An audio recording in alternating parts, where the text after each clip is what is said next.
ನಮಸ್ಕಾರ, ಸಿಟಿವಿ ನ್ಯೂಸ್ಗೆ ಸ್ವಾಗತ. ನಾನು ನಿರಂಜನ್ ಬಿ ವಿದಾಸ್. ಮೊದಲಿಗೆ ಮುಖ್ಯಾಂಶಗಳು.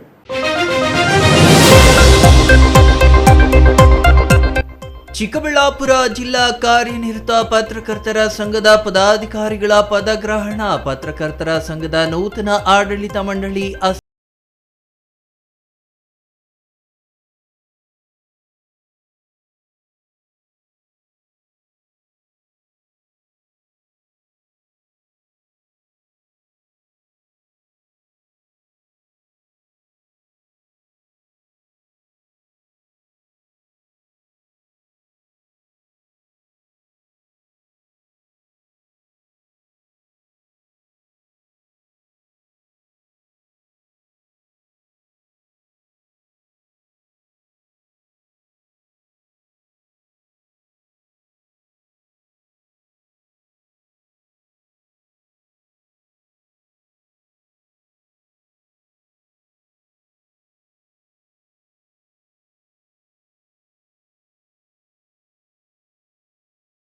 ವಿವರ.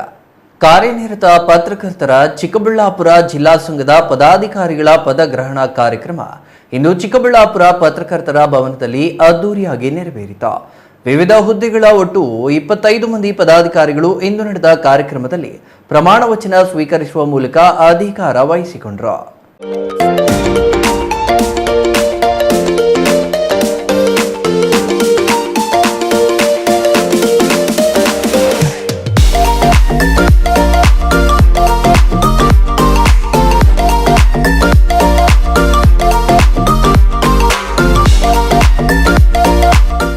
ನವೆಂಬರ್ 9ರಂದು ನಡೆದಿದ್ದ ಚಿಕ್ಕಬಳ್ಳಾಪುರ ಜಿಲ್ಲಾ ಕಾರ್ಯನಿರತ ಪತ್ರಕರ್ತರ ಸಂಘದ ಚುನಾವಣೆಯಲ್ಲಿ ವಿಜೇತರಾಗಿದ್ದ ಎಲ್ಲ ಪದಾಧಿಕಾರಿಗಳು ಇಂದು ಪ್ರಮಾಣ ವಚನ ಸ್ವೀಕರಿಸುವ ಮೂಲಕ ಅಧಿಕಾರ ವಹಿಸಿಕೊಂಡರು. ಪತ್ರಕರ್ತರ ಭವನದಲ್ಲಿ ನಡೆದ ಅದ್ದೂರಿ ಕಾರ್ಯಕ್ರಮದಲ್ಲಿ ವಿವಿಧ ಹುದ್ದೆಗಳ ಎಲ್ಲ 25 ಮಂದಿ ಪದಾಧಿಕಾರಿಗಳು ಅಧಿಕಾರ ವಹಿಸಿಕೊಂಡರು. ಇದಕ್ಕೆ ಕಾರ್ಯನಿರತ ಪತ್ರಕರ್ತರ ಸಂಘದ ರಾಜ್ಯಾಧ್ಯಕ್ಷರಾದ ಶಿವಾನಂದ ತಗಡೂರು, ಪ್ರಧಾನ ಕಾರ್ಯದರ್ಶಿ ಲೋಕೇಶ್, ಖಜಾಂಚಿ ವಾಸುದೇವ ಹೊಳ್ಳ, ಚುನಾವಣಾಧಿಕಾರಿಯಾಗಿ ಕಾರ್ಯನಿರ್ವಹಿಸಿದ ರವಿಕುಮಾರ್ ಮತ್ತಿತರರು ಭಾಗವಹಿಸಿದ್ದರು. ಚಿಕ್ಕಬಳ್ಳಾಪುರ ಜಿಲ್ಲಾ ನೂತನ ಅಧ್ಯಕ್ಷರಾಗಿ ವಿ ರವಿಕುಮಾರ್, ಉಪಾಧ್ಯಕ್ಷರಾಗಿ ಮುಬಾಶಿರ್, ರಾಧಾಕೃಷ್ಣ, ಜೆಕೆ ಆನಂದ್, ಪ್ರಧಾನ ಕಾರ್ಯದರ್ಶಿಯಾಗಿ ಕಾಗತಿ ನಾಗರಾಜಪ್ಪ, ಕಾರ್ಯದರ್ಶಿಗಳಾಗಿ ಆನಂದ್, ಡಿಜಿ ಮಲ್ಲಿಕಾರ್ಜುನ್, ಮಂಜುನಾಥ್ ಮತ್ತು ಖಜಾಂಚಿಯಾಗಿ ಮುದ್ದುಕೃಷ್ಣ ಆಯ್ಕೆಯಾಗಿದ್ದಾರೆ.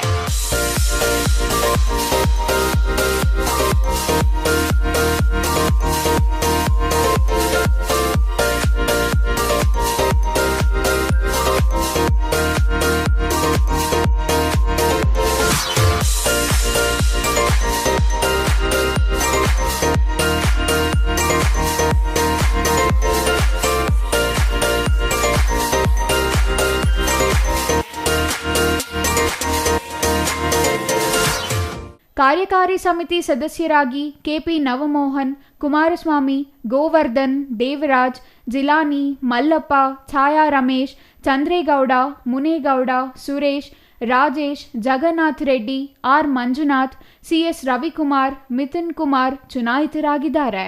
ಇಂದು ನಡೆದ ಕಾರ್ಯಕ್ರಮದಲ್ಲಿ ಮಾತನಾಡಿದ ಕಾರ್ಯನಿರತ ಪತ್ರಕರ್ತರ ಸಂಘದ ರಾಜ್ಯಾಧ್ಯಕ್ಷ ಶಿವಾನಂದ ತಗಡೂರು ಅವರು, ಪತ್ರಕರ್ತರು ಪ್ರಾಮಾಣಿಕತೆ ಉಳಿಸಿಕೊಳ್ಳಬೇಕು, ಸದಸ್ಯರ ಹಿತಕ್ಕೆ ಸಂಘ ದುಡಿಯಬೇಕು, ಎಲ್ಲ ಪದಾಧಿಕಾರಿಗಳು ಸಂಘದ ಸದಸ್ಯರ ಹಿತಕ್ಕಾಗಿ ಶ್ರಮಿಸುವಂತೆ ಸಲಹೆ ನೀಡಿದರು. ಚಿಕ್ಕಬಳ್ಳಾಪುರ ಸಂಘ ಆರ್ಥಿಕವಾಗಿ ಸದೃಢವಾಗಲು ನಿರ್ಗಮಿತ ಅಧ್ಯಕ್ಷರಾದ ಜಯರಾಮ್ ಅವರ ಶ್ರಮ ಅಪಾರವಾಗಿದೆ. ಅವರ ಶ್ರಮದಿಂದಾಗಿ ಇಡೀ ರಾಜ್ಯಕ್ಕೆ ಚಿಕ್ಕಬಳ್ಳಾಪುರ ಸಂಘ ಮಾದರಿಯಾಗಿದೆ ಎಂದರು. ಮನೆಯನ್ನ ನಡೆಸೋರಿಗೆ ಗೊತ್ತಿರುತ್ತೆ, ಮನೆ ಯಜಮಾಂತಿ ಹೇಳ್ತಾರೆ ಮನೆ ಒಳಗಡೆ ಏನಿದೆ ಏನಿಲ್ಲ ಅಂತೇಳಿ. ಹಾಗೆ ಸಂಘ ನಡೆಸುವಾಗಲೂ ಕೂಡ ಇವೆಲ್ಲ ತುಂಬ ಕಷ್ಟದ ಕೆಲಸಗಳು. ಒಬ್ಬರು ಸಿಟ್ಟಾಗ್ತಾರೆ, ಒಬ್ಬರು ಮುನಿಸ್ಕೊಳ್ತಾರೆ, ಅಥವಾ ಇನ್ನೊಬ್ಬರು ಆಚೆ ಹೋಗ್ತಾರೆ, ಈ ಥರದ್ದೆಲ್ಲದೂ ಇದೆ. ಆದರೆ ಇವೆಲ್ಲವನ್ನೂ ಸಂಭಾಳಿಸ್ಕೊಂಡು ಸಂಘಕ್ಕೆ ಒಂದು ವಿಳಾಸ ಇರಲಿಲ್ಲ. ನೀವೇ ಹೇಳುವ ಪ್ರಕಾರ ಎಲ್ಲೆಲ್ಲೋ ಅಲ್ಲಿ IB ಹತ್ರ, ಇನ್ನಂಥ ಪೊಲೀಸ್ ಚೌಕಿ ಹತ್ರ ಅಲ್ಲಿ ಇಲ್ಲಿ ನಿಂತು ಹೋಗುವ ಸಂದರ್ಭದ ದಿನಗಳನ್ನು ಕೂಡ ನೀವು ನೆನಪು ಮಾಡ್ಕೊಳ್ಳಿ. ಅಂಥ ಸಂದರ್ಭದಿಂದ ಇವತ್ತು ಇಂಥ ಸುಸಜ್ಜಿತವಾದ ಕಟ್ಟಡಕ್ಕೆ ನೀವು ಬಂದಿದ್ದೀರಿ. ಇದಕ್ಕೆ ಮೂಲ ಕಾರಣ ಯಾರು ಅಂದರೆ ನಮ್ಮ ಜಯರಾಮ್ ಅವರು. ಅವರಿಗೆ ನಿಮ್ಮೆಲ್ಲರ ಜೋರು ಚಪ್ಪರ ಮುಖ್ಯ. ದಯಮಾಡಿ ಎಲ್ಲರೂ ಎದ್ದು ನಿಂತು ಅವರಿಗೆ ಒಂದು ಅಭಿನಂದನೆಗಳನ್ನು ಕೊಡಿ. ಒಂದು ಕೆಲಸ ಮಾಡಿದವರಿಗೆ ಬೆಂತಟ್ಟುವಂಥದ್ದು, ಪ್ರಶಂಸೆ ಮಾಡುವಂಥದ್ದು ನಮ್ಮ ಸಂಸ್ಕೃತಿ. ಅದನ್ನು ಯಾವತ್ತೂ ಕೂಡ ಮರೆಯಬಾರದು.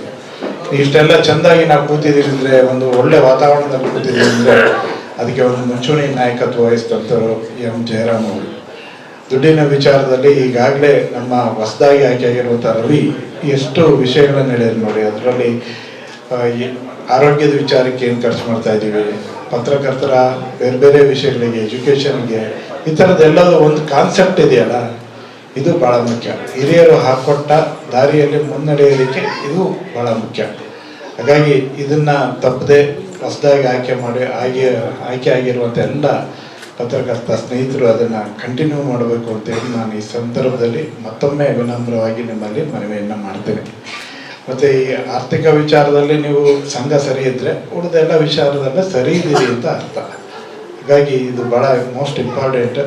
ಇದ್ರ ಬಗ್ಗೆ ಯಾರೇನೇ ಹೇಳಿದ್ರು ಕೂಡ, ನಿಷ್ಠೂರ ಆದರೂ ಕೂಡ, ಜನರಲ್ ಸೆಕ್ರೆಟರಿ ಈಗ ಹೇಳಿದ್ರಲ್ಲ, ನಾವು ಸಣ್ಣ ಕಾರಲ್ಲಿ ಬರ್ತೀವಿ ಅಂತೇಳಿ, ಸಣ್ಣ ಕಾರಲ್ಲಿ ಬರೋದು ಮುಖ್ಯ ಅಲ್ಲ ನಮಗೆ.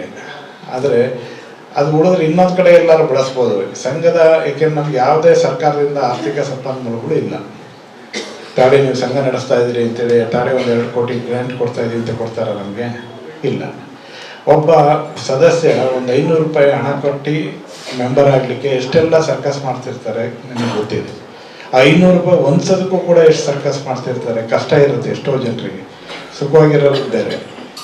ಆದರೆ ಅಂಥ ಹಣವನ್ನು ಬಳಸುವಾಗ ನಾವು ಎಚ್ಚರಿಕೆಯಿಂದ ಇರಬೇಕು ಅನ್ನೋದಷ್ಟೇ ನಮ್ಮ ಕಾಳಜಿ. ಆ ದೃಷ್ಟಿಯಲ್ಲಿ ನೀವು ಕೂಡ ಆ ಹೆಜ್ಜೆಯನ್ನು ಇಡಿ ಅಂತೇಳಿ ನಾನು ಈ ಸಂದರ್ಭದಲ್ಲಿ ವಿನಂತಿಯನ್ನು ಮಾಡ್ತೇನೆ. ವಿಶೇಷವಾಗಿ ಇವತ್ತು ಇಲ್ಲಿ ಹೊಸದಾಗಿ ಬಂದಿರುವಂಥ ಎಲ್ಲ ಅನೇಕರು ಈ ಸಂಘದೊಳಗಡೆ ಹೊಸದಾಗೂ ಕೂಡ ಬಂದಿದ್ದೀರಿ. ಹೊಸ ನೀರು ಬಂದಿದೆ, ಆಯ್ಕೆ ಆದಾಗಲೂ ಕೂಡ ಹೊಸೊಬ್ಬರು ಇಲ್ಲಿ ಬಂದಿದ್ದೀರಿ. ಅವರೆಲ್ಲರಿಗೆ ಹೊಸ ಜವಾಬ್ದಾರಿ ಕೂಡ ಸಿಕ್ಕಿದೆ. ಅದನ್ನು ಸರಿಯಾಗಿ ಸಮರ್ಥವಾಗಿ ನಿಭಾಯಿಸಲಿ ಅಂತೇಳಿ ನಾನು ವಿನಂತಿ ಮಾಡ್ತೇನೆ. ಸದಸ್ಯತ್ವ ನೀಡುವ ವಿಚಾರದಲ್ಲಿ ಕಾರ್ಯನಿರತ ಪತ್ರಕರ್ತರಿಗೆ ಅನ್ಯಾಯವಾಗದಂತೆ ಜಾಗೃತಿ ವಹಿಸಿ ಆದಷ್ಟು ಕಾರ್ಯ ಮರೆತವರನ್ನು ದೂರ ಇಡಿ. ಸಂಘಕ್ಕೆ ಕಪ್ಪು ಚುಕ್ಕೆ ಬಾರದಂತೆ ಕಾರ್ಯನಿರ್ವಹಿಸುವಂತೆ ನೂತನ ಪದಾಧಿಕಾರಿಗಳಿಗೆ ರಾಜ್ಯಾಧ್ಯಕ್ಷರು ಸಲಹೆ ನೀಡಿದರು. ಹಾಗಾಗಿ ಈ ಥರದ ಸಂದರ್ಭಗಳು ಬರಬಾರದು. ಒಬ್ಬ ವ್ಯಕ್ತಿ ಜರ್ನಲಿಸ್ಟ್ ಆಗಿದ್ದ, ಹೌದು ಅಂತ ಹೇಳಿದ್ರೆ ಒಂದು ಸಂಸ್ಥೆಯನ್ನು ಪ್ರತಿನಿಧಿಸ್ತಾ ಇದ್ದಾನೆ ಅಂದರೆ ಖಂಡಿತ ಅವರಿಗೆ ಕೊಡಿ. ಹಾಗಾಗಿ ಈ ದೃಷ್ಟಿಯಲ್ಲಿ ಈ ಥರ ಸಣ್ಣ ಪುಟ್ಟ ವ್ಯತ್ಯಾಸಗಳನ್ನು ತುಂಬ ವೈಯಕ್ತಿಕವಾಗಿ ತೆಗೆದುಕೊಳ್ಳಕ್ಕೆ ಹೋಗಬೇಡಿ. ಹಾಗಾಗಿ ಇವೆಲ್ಲ ವಿಷಯಗಳನ್ನು ನಿಮ್ಮ ಗಮನಕ್ಕೆ ತರ್ತಾ ಇವತ್ತು ಇಡೀ ರಾಜ್ಯದಲ್ಲಿ ಒಂದು ಪತ್ರಕರ್ತರ ಸಂಘಟನೆಯ ಚುನಾವಣೆಯನ್ನು ಹೇಗೆ ನಡೆಸ್ಬೋದು, ಹಿಂದೆ ಚುನಾವಣೆ ನಡೆದಿಲ್ಲ ಅಂತೇಳಲ್ಲ, ಆಯಾ ಕಾಲಘಟ್ಟಕ್ಕೆ ಆ ಸಂದರ್ಭದಲ್ಲಿ ನಡ್ಕೊಂಡು ಬಂದಿದ್ದೇವೆ. ಆದರೆ ಹೆಚ್ಚು ಈ ಬೈಲಾದ ಬಗ್ಗೆ ಹೆಚ್ಚು ತಿಳುವಳಿಕೆಯನ್ನು, ಹೆಚ್ಚು ಜಾಗೃತಿಯನ್ನು ಈ ಸೋಷಿಯಲ್ ಮೀಡಿಯಾವನ್ನು ಬಳಸಿಕೊಂಡು ಬೇರೆ ಬೇರೆ ಫೋನ್ಗಳಲ್ಲಿ ಮಾತನಾಡುವ ಮೂಲಕ ಟ್ಯಾಕಲ್ ಮಾಡಿ ಏನೋ ಅನುಮಾನಗಳು ಬಂದರೂ ಅದನ್ನು ತಕ್ಷಣವೇ ಕ್ಲಾರಿಫೈ ಮಾಡಿ ಈ ಥರದ್ದೆಲ್ಲವೂ ಸರ್ಕಸನ್ನು ಒಟ್ಟಾರೆ ಒಬ್ಬ ವ್ಯಕ್ತಿಯಾಗಿ ಮಾಡಿದ್ದಿದೆಯಲ್ಲ ರವಿಕುಮಾರ್. ಹಾಗಾಗಿ ಟೆಲೆಕ್ಸ್ ರವಿಕುಮಾರ್ ಅವರಿಗೆ ನಿಮ್ಮೆಲ್ಲರ ಜೋರು ಚಪ್ಪಾಳೆ ಮೂಲಕ ಅಭಿನಂದನೆ. ಇನ್ನು ನಿಕಟಪೂರ್ವ ಜಿಲ್ಲಾಧ್ಯಕ್ಷರಾದ ಎಂ ಜಯರಾಮ್ ಮಾತನಾಡಿ, ಸಂಘ ಕಟ್ಟಿದ ಇತಿಹಾಸ ವಿವರಿಸಿ ಇದನ್ನು ಉಳಿಸಿ ಬೆಳೆಸಿಕೊಂಡು ಹೋಗುವ ಜವಾಬ್ದಾರಿ ನೂತನ ಪದಾಧಿಕಾರಿಗಳ ಮೇಲಿದೆ. ಇದನ್ನು ಸಮರ್ಪಕವಾಗಿ ನಿರ್ವಹಿಸುವ ಭರವಸೆ ಇದೆ ಎಂದರು. ಇನ್ನು ಚಿಕ್ಕಬಳ್ಳಾಪುರ ಜಿಲ್ಲೆಯಾಗಿ ರಚನೆಯಾದ ದಿನದಿಂದ ಸಂಘದ ಅಭಿವೃದ್ಧಿಗಾಗಿ ಶ್ರಮಿಸಿದ್ದು ಸಂಘ ಇಂದು ಸಮೃದ್ಧಿಯಾಗಿರಲು ಸಹಕಾರಿಯಾಗಿದೆ.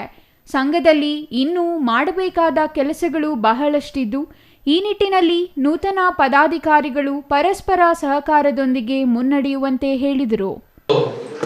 ಚುನಾವಣೆ ನಡೆದಿದೆ. ನವೆಂಬರ್ 9ನೇ ತಾರೀಕು ಚುನಾವಣೆ ನಡೀತು. ಚುನಾವಣೆ ಮುಗಿದ 15 ದಿನಗಳ ನಂತರ ಇವತ್ತು ಅಧಿಕಾರ ಹಸ್ತಾಂತರ ಕಾರ್ಯಕ್ರಮ ಇದೆ. ಅಧಿಕಾರ ಯಾರಿಗೂ ಕೂಡ ಶಾಶ್ವತ ಅಲ್ಲ, ಅದು ಒಬ್ಬರಿಂದ ಒಬ್ಬರಿಗೆ ವರ್ಗಾವಣೆ ಆಗ್ತಕ್ಕಂಥದ್ದು. ಅಧಿಕಾರ ಯಾರಿಗೂ ಶಾಶ್ವತ ಅಲ್ಲ, ಒಬ್ಬರಿಂದ ಒಬ್ಬರಿಗೆ ವರ್ಗಾವಣೆ ಆಗ್ತಕ್ಕಂಥದ್ದು. ವರ್ಗಾವಣೆ ಆದಂಥ ಸಂದರ್ಭದಲ್ಲಿ ಈ ಸಂಘಕ್ಕೆ ನಾವೇನು ಕೊಡುಗೆ ಕೊಟ್ಟಿದ್ದೀವಿ ಅಂತಕ್ಕಂಥದ್ದು ಕೂಡ ಬಹಳ ಮುಖ್ಯ. ಈ ಬಾರಿ ಚುನಾವಣೆಗಳು ಮುಗಿದಿದೆ.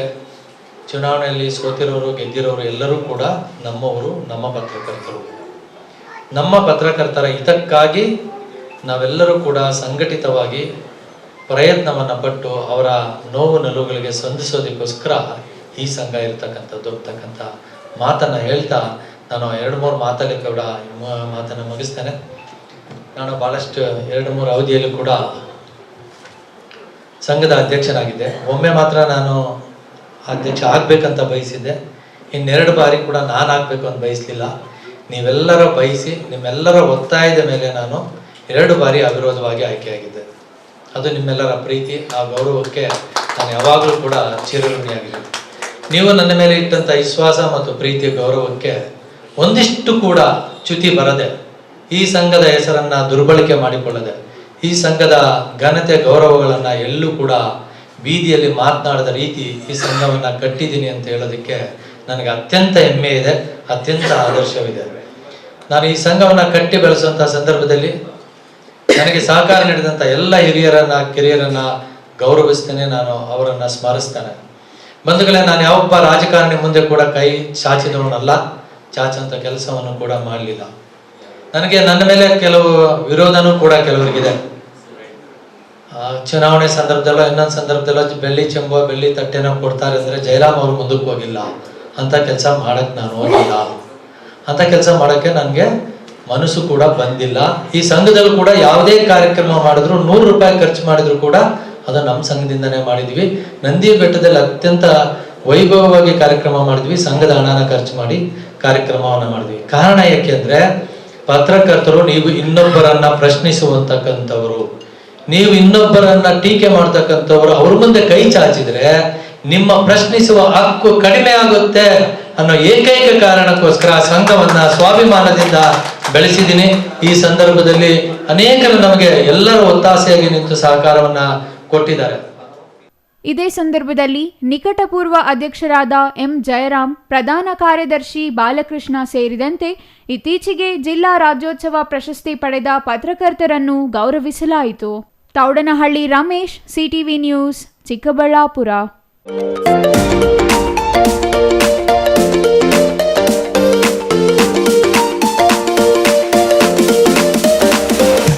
ಅದೊಂದು ಒಂದೇ ಕುಟುಂಬದ ಸಂಬಂಧಿಕರು ಹಲವು ದಶಕಗಳಿಂದ ದ್ವೇಷ ಸಾಧಿಸಿಕೊಂಡು ಆಗಾಗ ಗಲಾಟೆಗಳನ್ನು ಮಾಡಿಕೊಳ್ತಿದ್ರು.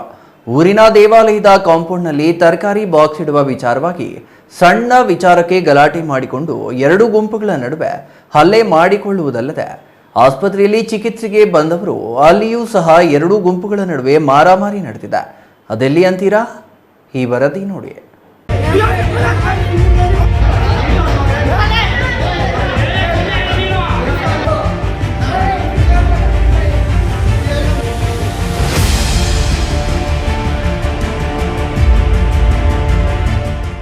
ಹೀಗೆ ಹೋಯ್ ಹಿಡ್ಕೊಳ್ಳೋ ಬಿಡಬೇಡ ಸಾಯಿಸೋನ್ನ ಅಂತ ಕೈಯಲ್ಲಿ ಗ್ರಾನೈಟ್ ಪೀಸ್ ಹಿಡಿದು ಹಲ್ಲೆಗೆ ಮುಂದಾಗುತ್ತಿರುವುದು ಒಂದೆಡೆ ಆದರೆ, ಮತ್ತೊಂದೆಡೆ ರಕ್ತ ಸುರಿಸಿಕೊಂಡು ಸರ್ಕಾರಿ ಆಸ್ಪತ್ರೆಗೆ ಬಂದ ಯುವಕರ ಮೇಲೆಯೇ ಹಲ್ಲೆ ಮಾಡುತ್ತಿರುವ ದೃಶ್ಯಗಳು ಇವೆಲ್ಲವೂ ಕಂಡು ಬಂದಿದ್ದು ಚಿಕ್ಕಬಳ್ಳಾಪುರದಲ್ಲೇ.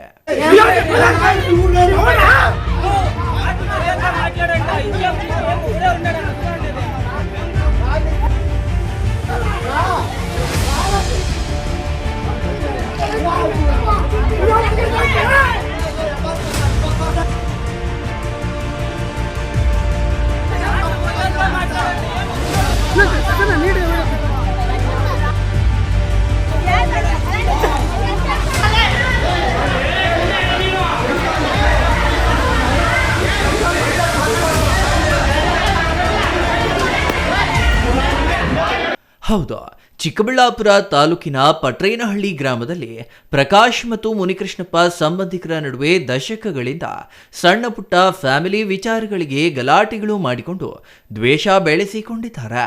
ಎರಡೂ ಕುಟುಂಬಗಳ ನಡುವೆ ಒಬ್ಬರನ್ನ ನೋಡಿದ್ರೆ ಮತ್ತೊಬ್ಬರಿಗೆ ಆಗ್ತಾ ಇರಲಿಲ್ಲ. ಹೀಗಿರುವಾಗ ಪಟ್ರೇನಹಳ್ಳಿ ಗ್ರಾಮದ ಮುನೀಶ್ವರ ದೇವಾಲಯದ ಕಟ್ಟಡ ಕೆಲಸ ನಡೆಯುತ್ತಿದ್ದು, ಮುನಿಕೃಷ್ಣಪ್ಪ ಮಗ ಕಿರಣ್ ಹೊರ ರಾಜ್ಯಗಳಿಗೆ ಹೂವು ತರಕಾರಿ ರಫ್ತು ಮಾಡುವ ಕೆಲಸ ಮಾಡಿಕೊಂಡಿದ್ದ. ಮುನೀಶ್ವರ ದೇವಾಲಯದಲ್ಲಿ ತರಕಾರಿಗಳ ಬಾಕ್ಸ್ಗಳನ್ನಿಟ್ಟು ಲೋಡ್ ಅನ್ಲೋಡ್ ಮಾಡ್ತಿದ್ದ. ಆದರೆ ಪ್ರಕಾಶ್ ಕುಟುಂಬಸ್ಥರು ದೇವಾಲಯದ ಬಳಿ ಗಲೀಜು ಮಾಡ್ತೀಯಾ, ಅಲ್ಲಿ ಮಾಡಬೇಡ ಅಂತ ಕಿರಣ್ ಹೇಳಿದ್ರಂತೆ. ಆದರೆ ಕಿರಣ್ ಎಂದಿನಂತೆ ಇಂದು ದೇವಾಲಯದ ಬಳಿ ಬೆಂಡೆಕಾಯಿ ಲೋಡ್ ಮಾಡುವಾಗ ಪ್ರಕಾಶ್ ಹಾಗೂ ಆತನ ಕುಟುಂಬಸ್ಥರು ಬಂದು ಕಿರಣ್ ಮೇಲೆ ಗಲಾಟೆ ಮಾಡಿದ್ದಾರೆ. ಹೀಗೆ ಮಾತಿಗೆ ಮಾತು ಬೆಳೆದು ಕೈ ಮಿಲಾಯಿಸಿಕೊಂಡು ಎರಡೂ ಗುಂಪುಗಳ ನಡುವೆ ಮಾರಾಮಾರಿ ಮಾಡಿಕೊಂಡಿದ್ದಾರೆ.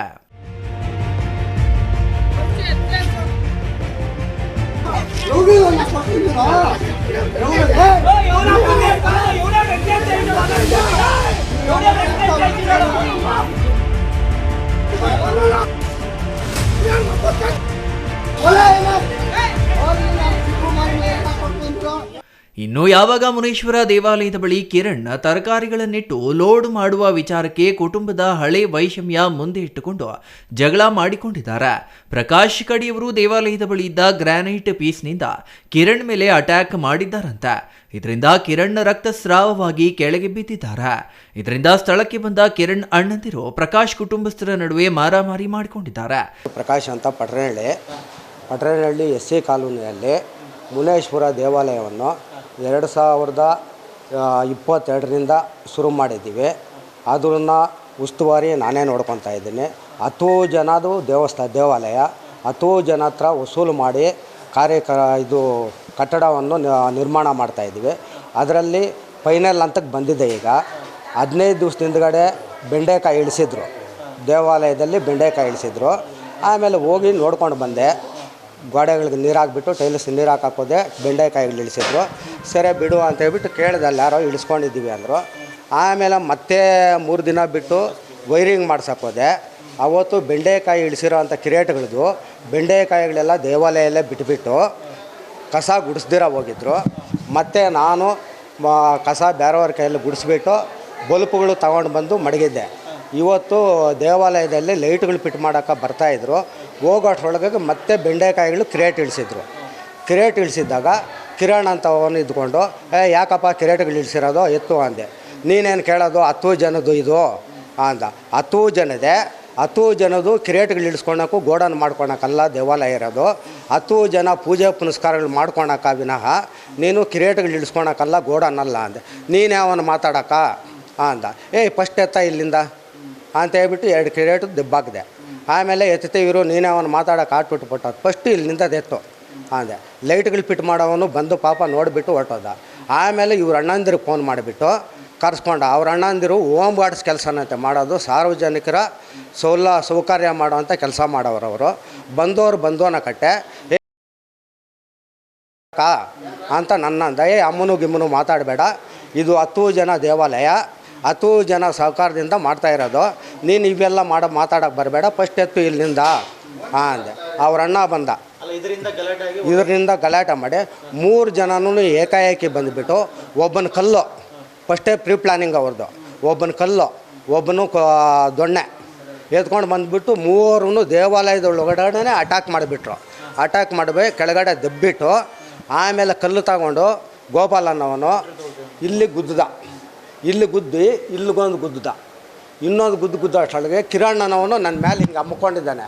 ನಾನೇನು ಮಾಡಿದೆ, ಸ್ವಲ್ಪ ಹಿಂಗೆ ಪಾಟ್ಗೆ ಹಿಂಗೆ ಬುಗ್ಗಿದ್ದಾರೆ. ಯಾವಾಗ ಬ್ಲಡ್ ಬಂತೋ ಅವಾಗ ಜೋರಾಗಿ ಹಿಂಗೆ ತಳ್ಳಿದ ತಕ್ಷಣ ಇನ್ನೊಂದು ಗುದ್ದಾಗಿ ಬಂದಿದ್ದ ತಕ್ಷಣ ಕಿರಣನವನ ಕಣ್ಣಿಗೆ ಗೋಪಾಲನವನು ಗುದ್ದ. ಗಾಯಗೊಂಡಿದ್ದ 2 ಗುಂಪುಗಳ ಕಡೆಯವರು ಜಿಲ್ಲಾಸ್ಪತ್ರೆಗೆ ದಾಖಲಾಗಿದ್ದಾರೆ. ಇದ್ದಕ್ಕಿದ್ದಂತೆ ಬಂದ ಪ್ರಕಾಶ್ ಕಡೆಯವರು ಸಾರ್ವಜನಿಕ ಆಸ್ಪತ್ರೆಯಲ್ಲಿ ಗಲಾಟೆ ತೆಗೆದು ಸಾರ್ವಜನಿಕ ಆಸ್ಪತ್ರೆ ಎಂದು ನೋಡದೆ ಆಸ್ಪತ್ರೆಯಲ್ಲೇ ಕೈ ಮಿಲಾಯಿಸಿಕೊಂಡು ಆಸ್ಪತ್ರೆಯ ಸಿಬ್ಬಂದಿ ರೋಗಿಗಳಿಗೆ ತೊಂದರೆಯನ್ನ ಉಂಟು ಮಾಡಿದ್ದಾರೆ. ಇನ್ನು ಅಷ್ಟೊತ್ತಿಗೆ ಮಧ್ಯಪ್ರವೇಶಿಸಿದ ನಗರ ಪೊಲೀಸರು ಗಲಾಟೆಯನ್ನ ತಣ್ಣಗಾಗಿಸಿದ್ದಾರೆ.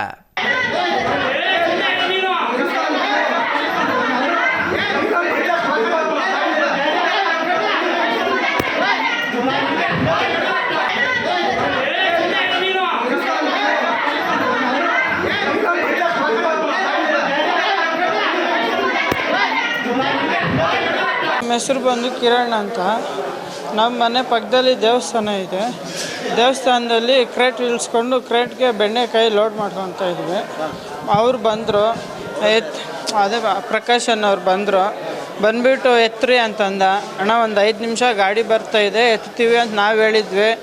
ಆ ಥರ ಆಗೋದ್ಮೇಲೆ ಅವ್ರು ಹೆಂಗಂದ್ರೆ ಹಂಗೆ ಮಾತಾಡಿದ್ರು. ಅಣ್ಣ ನೀವು ದೊಡ್ಡವರಾಗಿದ್ದು ನೀವು ಈ ಥರ ಮಾತಾಡಿದ್ರೆ ಹೆಂಗಣ್ಣ ಅಂತಂದರೆ ಮತ್ತೆ ಪದೇ ಬ್ಯಾಡ್ ವರ್ಡ್ಸಲ್ಲಿ ಬೈತಾನೆ ಇದ್ದರು. ಅವರು ಬಂದು ಮತ್ತೆ ಟೈಲ್ಸ್ ಪೀಸ್ ಇಷ್ಟುದ್ದ ಇಟ್ಕೊಂಡಿದ್ರು. ಮತ್ತು ಬೈತಾ ಇದ್ರು. ಹಂಗೆಲ್ಲ ಮಾತಾಡಿದ್ರೆ ಆಗುತ್ತಣ್ಣ. ಮತ್ತು ಮಾಜಿ ಮೆಂಬರ್ ಬೇರೆ ಅವರು ಊರಿಗೆ ಮೆಂಬ್ರಾಗಿ ನೀವು ಈ ಥರ ಎಲ್ಲ ಮಾಡಿದ್ರೆ ಹೆಂಗಣ್ಣ ಅಂತ ಕೇಳಿದ್ದಕ್ಕೆ ಮುಂಚೆ ಟೈಲ್ಸ್ ಪೀಸ್ ಇಟ್ಕೊಂಡಿದ್ರಲ್ಲ ಆಗಿಬಿಟ್ರು, ಏಕಾಏಕಿ ಆಗಿಬಿಟ್ರು ನಮಗೆ. ಅದು ಹೇಳಿದ್ವಿ, ಅಣ್ಣ ಎತ್ತೀವಿ ಕ್ಲೀನ್ ಮಾಡ್ತೀವಿ ದೇವಸ್ಥಾನ ಅಂದಮೇಲೆ ಆ ಥರ ಬಿಡೋಕ್ಕಾಗುತ್ತಾ ಗಲೀಜೆಲ್ಲ ಅಂತ ನಾವು ಹೇಳಿದ್ವಿ. ಅವರು ಸರಿ ಆಯಿತು ಮಾಡ್ಕೊಂಡೋಗಿ ಅಂದಿದ್ರೆ ಸರಿ ಹೋಗ್ತಾಯಿತ್ತು.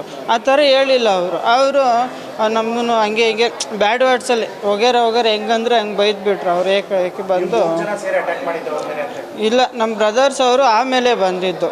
ಅವರು ಇದು ತೊಗೊಂಡು ಹೊಡೆದ್ರೆ ಟೈಲ್ಸ್ ಪೀಸು ಅವಾಗ ಬಂದು ಬಿಡಿಸೋದಕ್ಕೆ ನಮ್ಮ ಬ್ರದರ್ ಅವರು ಬಂದಿದ್ದು. ಅವರು ಇಬ್ಬರು ಇದ್ದರು, ಅವ್ರ ಮಗನೂ ಅವರು. ಅವರು 4-5 ಜನ ಹೊಡೆದಿದ್ದಾರೆ. ಇಲ್ಲಿ ಹಾಸ್ಪಿಟ್ಲ್ ಹತ್ರನೇ ಬಂದು ಅವರು ಮಕ್ಕಳೆಲ್ಲ ಬಂದು ಹೊಡೆದಿದ್ದಾರೆ. ಅದು ಇತ್ತು. ನಾವು ಅಷ್ಟೊಂದು ತಲೆ ಕೆಡ್ಸ್ಕೊಳಕ್ಕೆ ಹೋಗ್ತಾ ಇಲ್ಲ. ಅವ್ರು ನಮ್ಮ ತಂಟೆಗೆ ಬರ್ತಾರೆ, ನಾವು ಅವ್ರ ತಂಟೆಗೆ ಹೋಗ್ತಾ ಇರಲಿಲ್ಲ. ಆ ಒಂದು ವಿಚಾರಕ್ಕೆ ಈ ಥರ ಮಾಡಿದ್ದಾರೆ ಅವರು. ಇಲ್ಲಿ ಗೌರ್ಮೆಂಟ್ ಹಾಸ್ಪಿಟ್ಲಲ್ಲಿ ಬಂದು ಹೊಡೆದಿದ್ದಾರೆ. ಒಟ್ಟಾರೆ ಹುಟ್ಟುತ್ತಾ ಅಣ್ಣ ತಮ್ಮಂದಿರು, ಬೆಳೆಯುತ್ತಾ ದಾಯಾದಿಗಳು ಎಂಬಂತೆ ಒಂದೇ ಕುಟುಂಬದ ಸಂಬಂಧಿಕರು ಗಲಾಟೆ ಮಾಡಿಕೊಂಡು ಮಾರಾಮಾರಿ ಬಡದಾಡಿಕೊಂಡು ಆಸ್ಪತ್ರೆ ಪಾಲಾಗಿದ್ದಾರೆ. ಇನ್ನು ಚಿಕ್ಕಬಳ್ಳಾಪುರ ಗ್ರಾಮಾಂತರ ಪೊಲೀಸ್ ಠಾಣಾ ವ್ಯಾಪ್ತಿಯಲ್ಲಿ ಪ್ರಕರಣ ನಡೆದಿದ್ದು 2 ಕಡೆ ಪ್ರತ್ಯೇಕ ಪ್ರಕರಣ ದಾಖಲಾಗಿದೆ. Thoudanahalli Ramesh, CTV news, Chikkaballapur.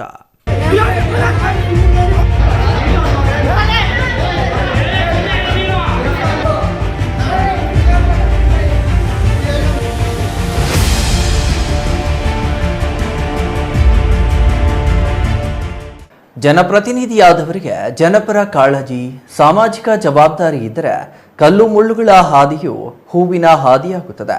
ಯೋಜನೆಯ ಗುರಿ ಸಾಧನೆಯಾಗಬೇಕಾದರೆ ಅದರ ಮುಂದಿರುವ ಸವಾಲುಗಳು ಗೌಣ ಎಂಬುದನ್ನು ಸಾಬೀತುಪಡಿಸುವಂತೆ ಗುಡ್ಡಗಾಡು ಪ್ರದೇಶದಲ್ಲಿ ಅಧಿಕಾರಿಗಳೊಂದಿಗೆ ಶಾಸಕರು 4-5 ಕಿಲೋಮೀಟರ್ ಕಲ್ಲು ಮುಳ್ಳುಗಳ ಹಾದಿಯಲ್ಲಿ ಸಾಗಿ ಸ್ಥಳ ಪರಿಶೀಲನೆ ನಡೆಸಿದ್ದು ವಿಶೇಷವಾಗಿತ್ತು.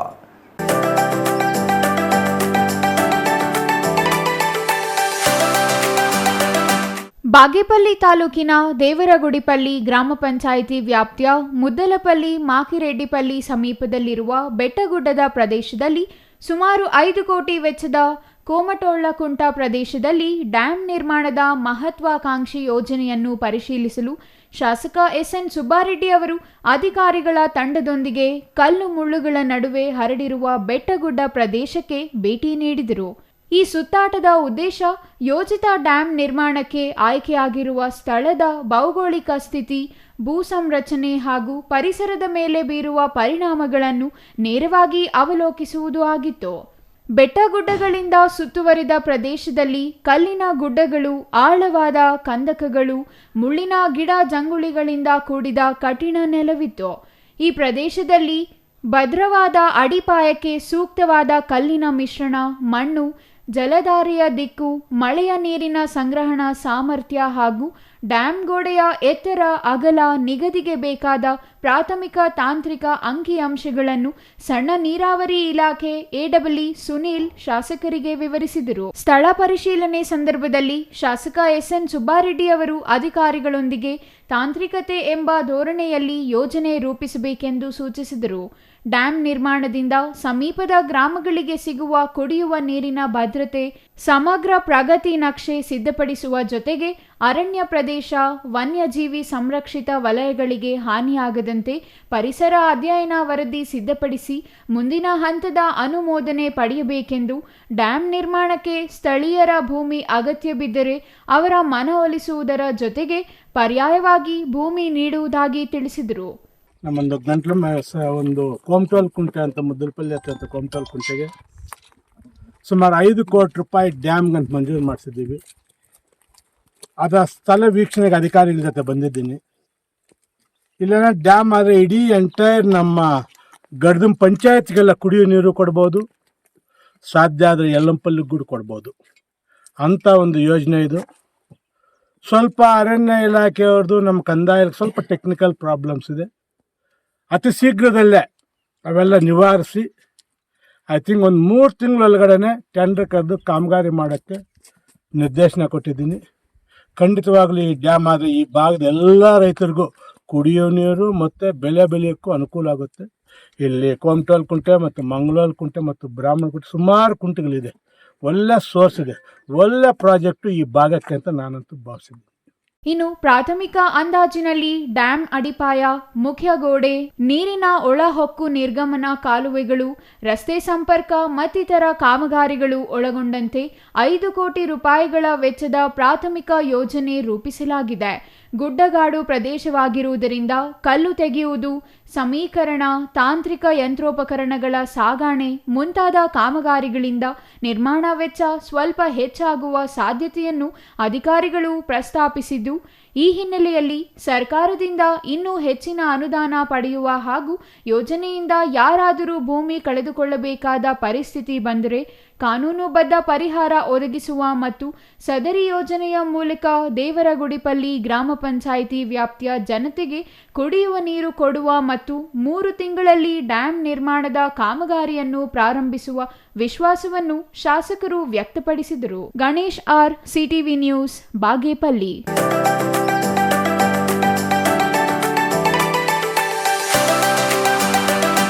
ದೊಡ್ಡಬಳ್ಳಾಪುರ ಸೀರೆ ಮಾರುಕಟ್ಟೆಗೆ ಸೂರತ್ನಲ್ಲಿ ಆಧುನಿಕ ಮಗ್ಗಗಳಿಂದ ತಯಾರಿಸಿದ ಸೀರೆಗಳು ಲಗ್ಗೆ ಇಟ್ಟಿದ್ದು, ಇದರಿಂದ ನೇಯ್ಗೆ ಉದ್ಯಮಕ್ಕೆ ಸಾಕಷ್ಟು ಸಮಸ್ಯೆಯಾಗುತ್ತಿದೆ. ಇದಕ್ಕೆ ಕಡಿವಾಣ ಹಾಕುವಂತೆ ಹಾಗೂ ನೇಕಾರರ ಬೇಡಿಕೆಗಳನ್ನು ಈಡೇರಿಸುವಂತೆ ಒತ್ತಾಯಿಸಿ ತಾಲೂಕು ಕಚೇರಿ ಮುಂಭಾಗದಲ್ಲಿ ವಿವಿಧ ನೇಕಾರರ ಸಂಘಟನೆಗಳು ಅನಿರ್ದಿಷ್ಟಾವಧಿ ಧರಣಿ ಹಮ್ಮಿಕೊಂಡಿದೆ.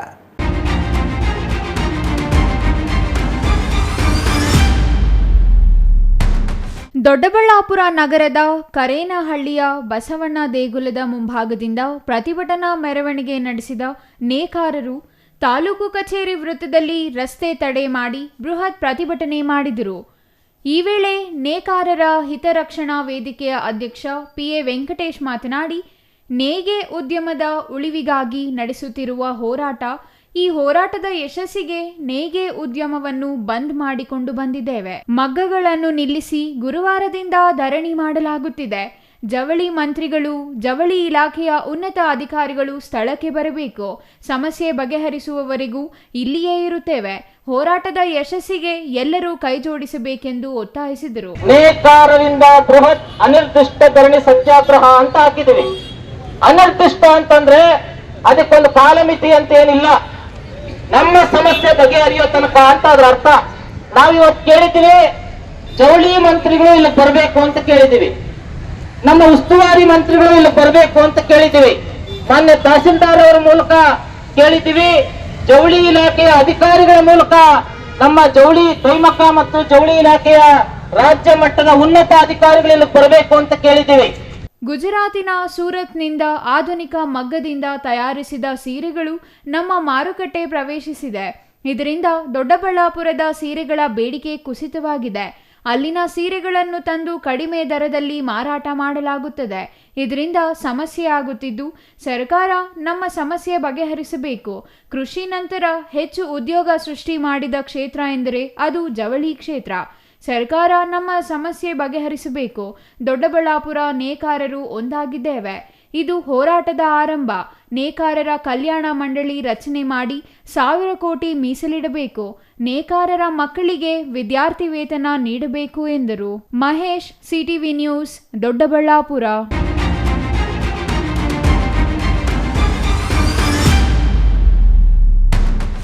ಇದೀಗ ಚಿಕ್ಕದೊಂದು ವಿರಾಮದ ನಂತರ ಸಿಟಿವಿ ನ್ಯೂಸ್ ಮತ್ತೆ ಮುಂದುವರಿಯಲಿದೆ.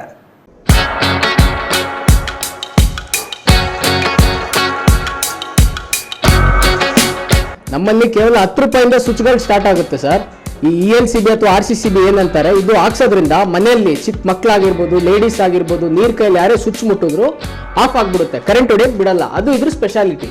ಎಲ್ಲರಿಗೂ ನಮಸ್ತೆ. ನಮ್ಮ ಕಂಪ್ನಿ ಹೆಸರು ಬಂದ್ಬಿಟ್ಟು ಗೋಲ್ಡ್ ಮ್ಯಾಕ್ ಮಾರ್ಕೆಟಿಂಗ್ ಇಂಡಿಯಾ ಅಂತ. ಸುಮಾರು 24 ವರ್ಷಗಳಿಂದ electrical accessory, switch, plate, sockets, wires ಇದೆಲ್ಲ ತಯಾರಿಸ್ತಾ ಇದ್ದೀವಿ. ಸೊ ನಮ್ಮ ಕಂಪ್ನಿ ಬರೋದು ಬಂದ್ಬಿಟ್ಟು Bangalore Kamakshi Palya near Poorvika mobile showroom road ಒಳಗಡೆ ಬಂದ್ರೆ 5th or 4th ಬಿಲ್ಡಿಂಗ್ ಅಲ್ಲಿ ನಮ್ದು ಬರುತ್ತೆ ಸರ್. ಇದು ನಮ್ಮ ಅಡ್ರೆಸ್ ಸರ್. ನಮ್ಮ ಸ್ವಿಚ್ಚು, ಪ್ಲೇಟು, ಸಾಕೆಟ್, ನಮ್ಮ ಎಲೆಕ್ಟ್ರಿಕಲ್ ಆಕ್ಸೆಸರೀಸ್ಗೆ ಒಂದಲ್ಲ ಎರಡಲ್ಲ ಬರೋಬ್ಬರಿ 20 ವರ್ಷ ಗ್ಯಾರಂಟಿ ಸರ್. ಸೊ ಸರ್, ನಮ್ಮಲ್ಲಿ ಹೋಲ್ಸೇಲ್ ಬೆಲೆಯಲ್ಲಿ ಕಡಿಮೆ ದರದಲ್ಲಿ ಯಾಕೆ ಸಿಗ್ತಾ ಇದೆ ಅಂದರೆ, ನಾವೇ ಓನ್ ಮ್ಯಾನುಫ್ಯಾಕ್ಚರರ್, ಅಂದರೆ ನಾವೇ ಓನ್ ತಯಾರು ಮಾಡೋದ್ರಿಂದ ಸೊ ನಿಮಗೆ ಪ್ರತಿಯೊಂದು ಕಡಿಮೆ ಬರುತ್ತೆ. ಸುಮ್ಮನೆ ಸ್ವಿಚ್ಚು ಮಾರ್ಕೆಟಲ್ಲಿ 5 ರೂಪಾಯಿ ಸ್ವಿಚ್, 6 ರೂಪಾಯಿ ಸ್ವಿಚ್ ಅಂತಾರೆ, ಅದು ಬೇರೆದ್ರಲ್ಲಿ ಬೇರೆ ರೇಟ್ ಚೇಂಜ್ ಇರುತ್ತೆ. ಬಟ್ ನಮ್ದು ಆ ಥರ ಇಲ್ಲ. ಸ್ವಿಚ್ ಆಗಿರ್ಬೋದು, ಸಾಕೆಟು, ಪ್ಲೇಟು ಪ್ರತಿಯೊಂದು ಹೋಲ್ಸೇಲ್ ದರದಲ್ಲೇ ಇರುತ್ತೆ. ಸೊ ನಮ್ಮ ವೈರ್ದು ಏನು ಸ್ಪೆಷಾಲಿಟಿ ಅಂದರೆ, ನಮ್ಮದು ಬಂದುಬಿಟ್ಟು FRLS ವೈರ್ ಬರುತ್ತೆ. FRLS ವೈರ್ ಬರೋದ್ರಿಂದ ನಿಮಗೆ ಬೆಂಕಿ ಹತ್ತಿದ್ರು ಕೂಡ ಮುಂದೆ ಹೋಗಲ್ಲ, ಶಾರ್ಟ್ ಆಗಲ್ಲ. ಸೊ ಅದು ನಮ್ಮ ವೈರ್ಗಿರೋ ಸ್ಪೆಷಾಲಿಟಿ. ಸುಮ್ಮನೆ ಹೇಳೋದಲ್ಲ, ಲೈವ್ ಟೆಸ್ಟ್ ತೋರಿಸ್ತೀನಿ ನಿಮ್ಗೆ. ಈಗ ನಾನು ಬೆಂಕಿ ಬಿಡ್ತೀನಿ, ಬೆಂಕಿ ಬಿಟ್ಟಿದ ತಕ್ಷಣ ಆಫ್ ಆಗುತ್ತೆ. ಅದು ಈ FRLS ವೈರ್ಗಿರೋ ಸ್ಪೆಷಾಲಿಟಿ ಸರ್. ನೋಡಿ, ಇದು ನಮ್ಮ ವೈರ್ ಸ್ಪೆಷಾಲಿಟಿ. ಬನ್ನಿ, ಡೈರೆಕ್ಟ್ ನಿಮಗೆ ಮಷೀನಲ್ಲಿ ಮೋಲ್ಡಿಂಗ್ ಎಲ್ಲ ಯಾವ ರೀತಿ ರೆಡಿ ಆಗುತ್ತೆ, ವರ್ಕರ್ಸ್ ಎಲ್ಲ ಯಾವ ರೀತಿ ಐಟಮ್ ರೆಡಿ ಮಾಡ್ತಾರೆ ಅಂತ ತೋರಿಸ್ಕೊಡ್ತೀನಿ. ಬನ್ನಿ ಸರ್.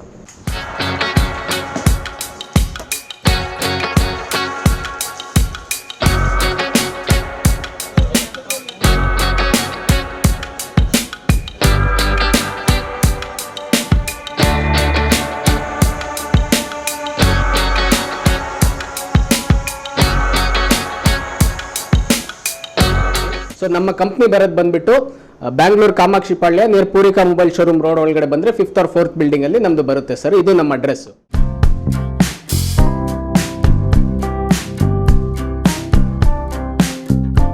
ಅಸ್ತ್ರ ಕ್ಲಿನಿಕ್, ನೋವು ನಿವಾರಣೆ ಮತ್ತು ಕ್ಷೇಮ clinic, opposite to railway station, Chamarajpet, Chikkaballapur town. Mobile ಸಂಖ್ಯೆ 8310196623. ಚಿಕ್ಕಬಳ್ಳಾಪುರದಲ್ಲಿ 5 ವರ್ಷಗಳಿಂದ ಉತ್ತಮ ಸೇವೆಯನ್ನ ನೀಡುತ್ತಿದೆ ಅಸ್ತ್ರ ಕ್ಲಿನಿಕ್. ನಿಮಗೆ ಯಾವುದೇ ರೀತಿಯ ನೋವುಗಳಿರಲಿ ಒಮ್ಮೆ ಭೇಟಿ ಕೊಡಿ ಅಸ್ತ್ರ ಕ್ಲಿನಿಕ್ಗೆ. ಡಾಕ್ಟರ್ ಶ್ರವಣ್ ಕುಮಾರ್ ಅವರು ಯಾವುದೇ ಶಸ್ತ್ರಚಿಕಿತ್ಸೆ ಇಲ್ಲದೆ ಆಧುನಿಕ ರೀತಿಯ ಚಿಕಿತ್ಸೆಯನ್ನ ನೀಡುತ್ತಾರೆ. ನಮ್ಮಲ್ಲಿ ಲಭ್ಯವಿರುವ ಚಿಕಿತ್ಸೆಗಳು: ಸ್ಕ್ಯಾನಿಂಗ್ ಮೂಲಕ ನಿಮ್ಮ ನೋವನ್ನು ಪತ್ತೆ ಹಚ್ಚಿ ಇಂಜೆಕ್ಷನ್ ಮೂಲಕ ನೋವು ನಿವಾರಣೆ ಮಾಡುತ್ತಾರೆ. ಯಾವುದೇ ಹಳೆಯ ನೋವುಗಳಿರಲಿ ಇಲ್ಲಿದೆ ಸೂಕ್ತವಾದ ಚಿಕಿತ್ಸೆ. ರೀಜನರೇಟಿವ್ ಥೆರಪಿ, ಕೀಲು ನೋವು, ಸಂಧಿವಾತ, migraine, cancer, frozen shoulder, sciatica, ನರಗಳ ದೌರ್ಬಲ್ಯ ರೋಗಗಳಿಗೆ ಸೂಕ್ತ ಚಿಕಿತ್ಸೆ ಪಡೆಯಬಹುದು. Integrative medicine, physiotherapy and wellness, weight management, nutrition treatment ಲಭ್ಯವಿದೆ. ಸೂಕ್ತವಾದ ಚಿಕಿತ್ಸೆಗಾಗಿ ನೀವು ಅಲ್ಲಿ ಇಲ್ಲಿ ಅಲಿಯಬೇಕಿಲ್ಲ. ಒಮ್ಮೆ ಭೇಟಿ ಕೊಡಿ ನಮ್ಮ ಅಸ್ತ್ರ ಕ್ಲಿನಿಕ್ಗೆ. ಅಸ್ತ್ರ ಕ್ಲಿನಿಕ್ ನೋವು ನಿವಾರಣೆ ಮತ್ತು ಕ್ಷೇಮ clinic, opposite railway station, Chamarajpet, Chikkaballapur town. Mobile ಸಂಖ್ಯೆ 8310196623.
ವಿರಾಮದ ನಂತರ ಸಿಟಿವಿ ನ್ಯೂಸ್ಗೆ ಮತ್ತೆ ಸ್ವಾಗತ. ಚಿಕ್ಕಬಳ್ಳಾಪುರ ನಗರದ 18ನೇ ವಾರ್ಡಿನ IDASMT ಬಡಾವಣೆಯಲ್ಲಿರುವ ನೆನಪಿನ ಉದ್ಯಾನ ಸ್ವಚ್ಛಗೊಳಿಸುವ ಕಾರ್ಯ ಇಂದು ಮಾಡಲಾಯಿತು. ಅಲ್ಲದೆ ಕನ್ನಡ ರಾಜ್ಯೋತ್ಸವ, ಸಂವಿಧಾನ ಸಮರ್ಪಣಾ ದಿನ ಮತ್ತು ಸಾಲುಮರದ ತಿಮ್ಮಕ್ಕ ಸ್ಮರಣಾರ್ಥ ನೆನಪಿನ ಉದ್ಯಾನದಲ್ಲಿ ಗಿಡ ನೆಡುವ ಕಾರ್ಯಕ್ರಮ ಆಯೋಜಿಸಲಾಗಿತ್ತು.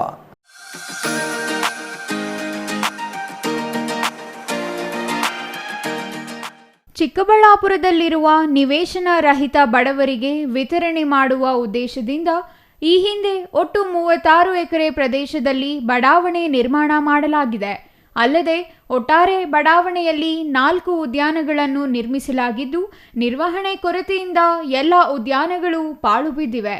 ಆದರೆ ಚಿಕ್ಕಬಳ್ಳಾಪುರದಲ್ಲಿಯೇ ಅತಿ ದೊಡ್ಡದಾದ ಉದ್ಯಾನ ಎಂಬ ಹೆಗ್ಗಳಿಕೆಗೆ ಪಾತ್ರವಾಗಿರುವ ಈ ಉದ್ಯಾನವನ್ನು ನೆನಪಿನ ಉದ್ಯಾನ ಮಾಡಬೇಕು ಎಂದು ಈ ಹಿಂದೆ ನಗರಸಭೆ ಸಾಮಾನ್ಯ ಸಭೆಯಲ್ಲಿ ಅಂದಿನ ಉಪಾಧ್ಯಕ್ಷ ನಾಗರಾಜ್ ಮನವಿ ಮಾಡಿದ್ದರು. ಇದಕ್ಕೆ ಸರ್ವ ಸದಸ್ಯರು ಒಪ್ಪಿ ನೆನಪಿನ ಉದ್ಯಾನ ಅಭಿವೃದ್ಧಿ ಮಾಡಲು 20 ಲಕ್ಷ ಅನುದಾನವನ್ನು ಮೀಸಲಿಟ್ಟಿದ್ದರು. ಈ ನಡುವೆಯೇ ನಗರಸಭೆ ಆಡಳಿತಾವಧಿ ಮುಗಿದ ಕಾರಣ ನೆನಪಿನ ಉದ್ಯಾನ ಅಭಿವೃದ್ಧಿ ಮತ್ತೆ ಮೂಲೆ ಗುಂಪಾಗುವ ಆತಂಕ ಎದುರಾಗಿತ್ತು. ಆದರೆ ಇಂದು ನಾಗರಾಜ್ ಅವರು ಮುಂದೆ ನಿಂತು ಉದ್ಯಾನದಲ್ಲಿ ಬೆಳೆದಿದ್ದ ಗಿಡ ಗಂಟಿಗಳನ್ನು ಸ್ವಚ್ಛಗೊಳಿಸುವ ಜೊತೆಗೆ ನಗರಸಭೆ ಎಂಜಿನಿಯರ್ ಅವರಿಗೆ ಉದ್ಯಾನದ ಅಭಿವೃದ್ಧಿಗೆ ಗಮನ ಹರಿಸುವಂತೆ ಕೋರಿದ್ದಾರೆ.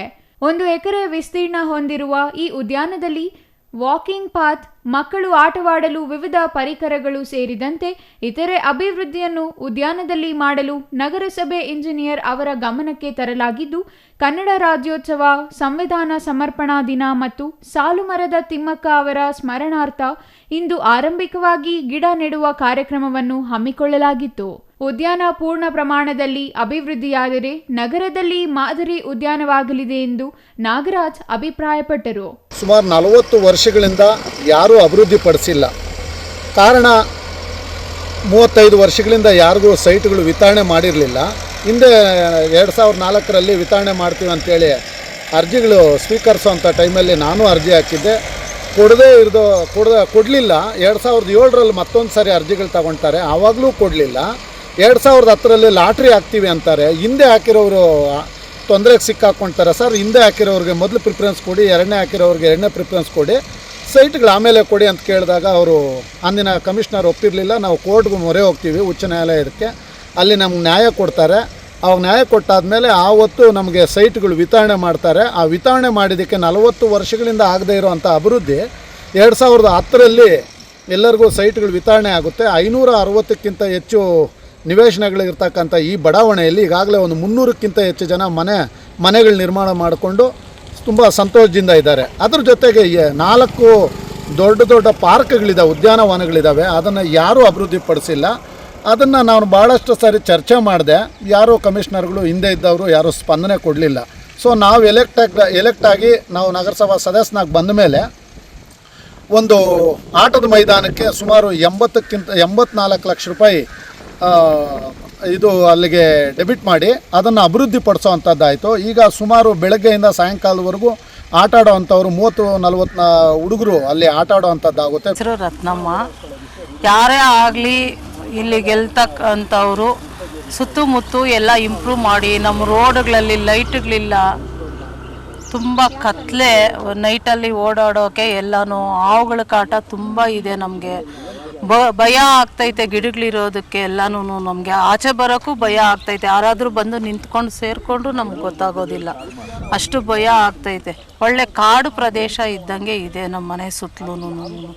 ಇನ್ನು ನಾಗರಾಜ್ ಅವರೊಂದಿಗೆ ಗ್ರೀನ್ ಥಾಟ್ಸ್ ಫೌಂಡೇಶನ್ ಕೈ ಜೋಡಿಸಿದ್ದು ಇಂದು ಗಿಡ ನೆಡುವ ಕಾರ್ಯಕ್ರಮ ಯಶಸ್ವಿ ಮಾಡಿದ್ದು, ಈ ಉದ್ಯಾನದಲ್ಲಿ ನೆಡುವ ಗಿಡಗಳನ್ನು ಪೋಷಿಸಿ ರಕ್ಷಣೆ ಮಾಡಲು ಉದ್ಯಾನದ ಸುತ್ತಮುತ್ತ ಇರುವ ಮನೆಗಳವರೇ ಜವಾಬ್ದಾರಿ ವಹಿಸಿಕೊಂಡಿದ್ದಾರೆ. ಹಾಗಾಗಿ ಶೀಘ್ರವೇ ಈ ಉದ್ಯಾನ ಉತ್ತಮವಾಗಿ ನಾಗರಿಕರ ಸೇವೆಗೆ ಸಮರ್ಪಣೆಯಾಗಲಿದೆ ಎಂಬ ವಿಶ್ವಾಸವನ್ನು ನಾಗರಾಜ್ ವ್ಯಕ್ತಪಡಿಸಿದ್ದಾರೆ. News bureau, CTV news, Chikkaballapur.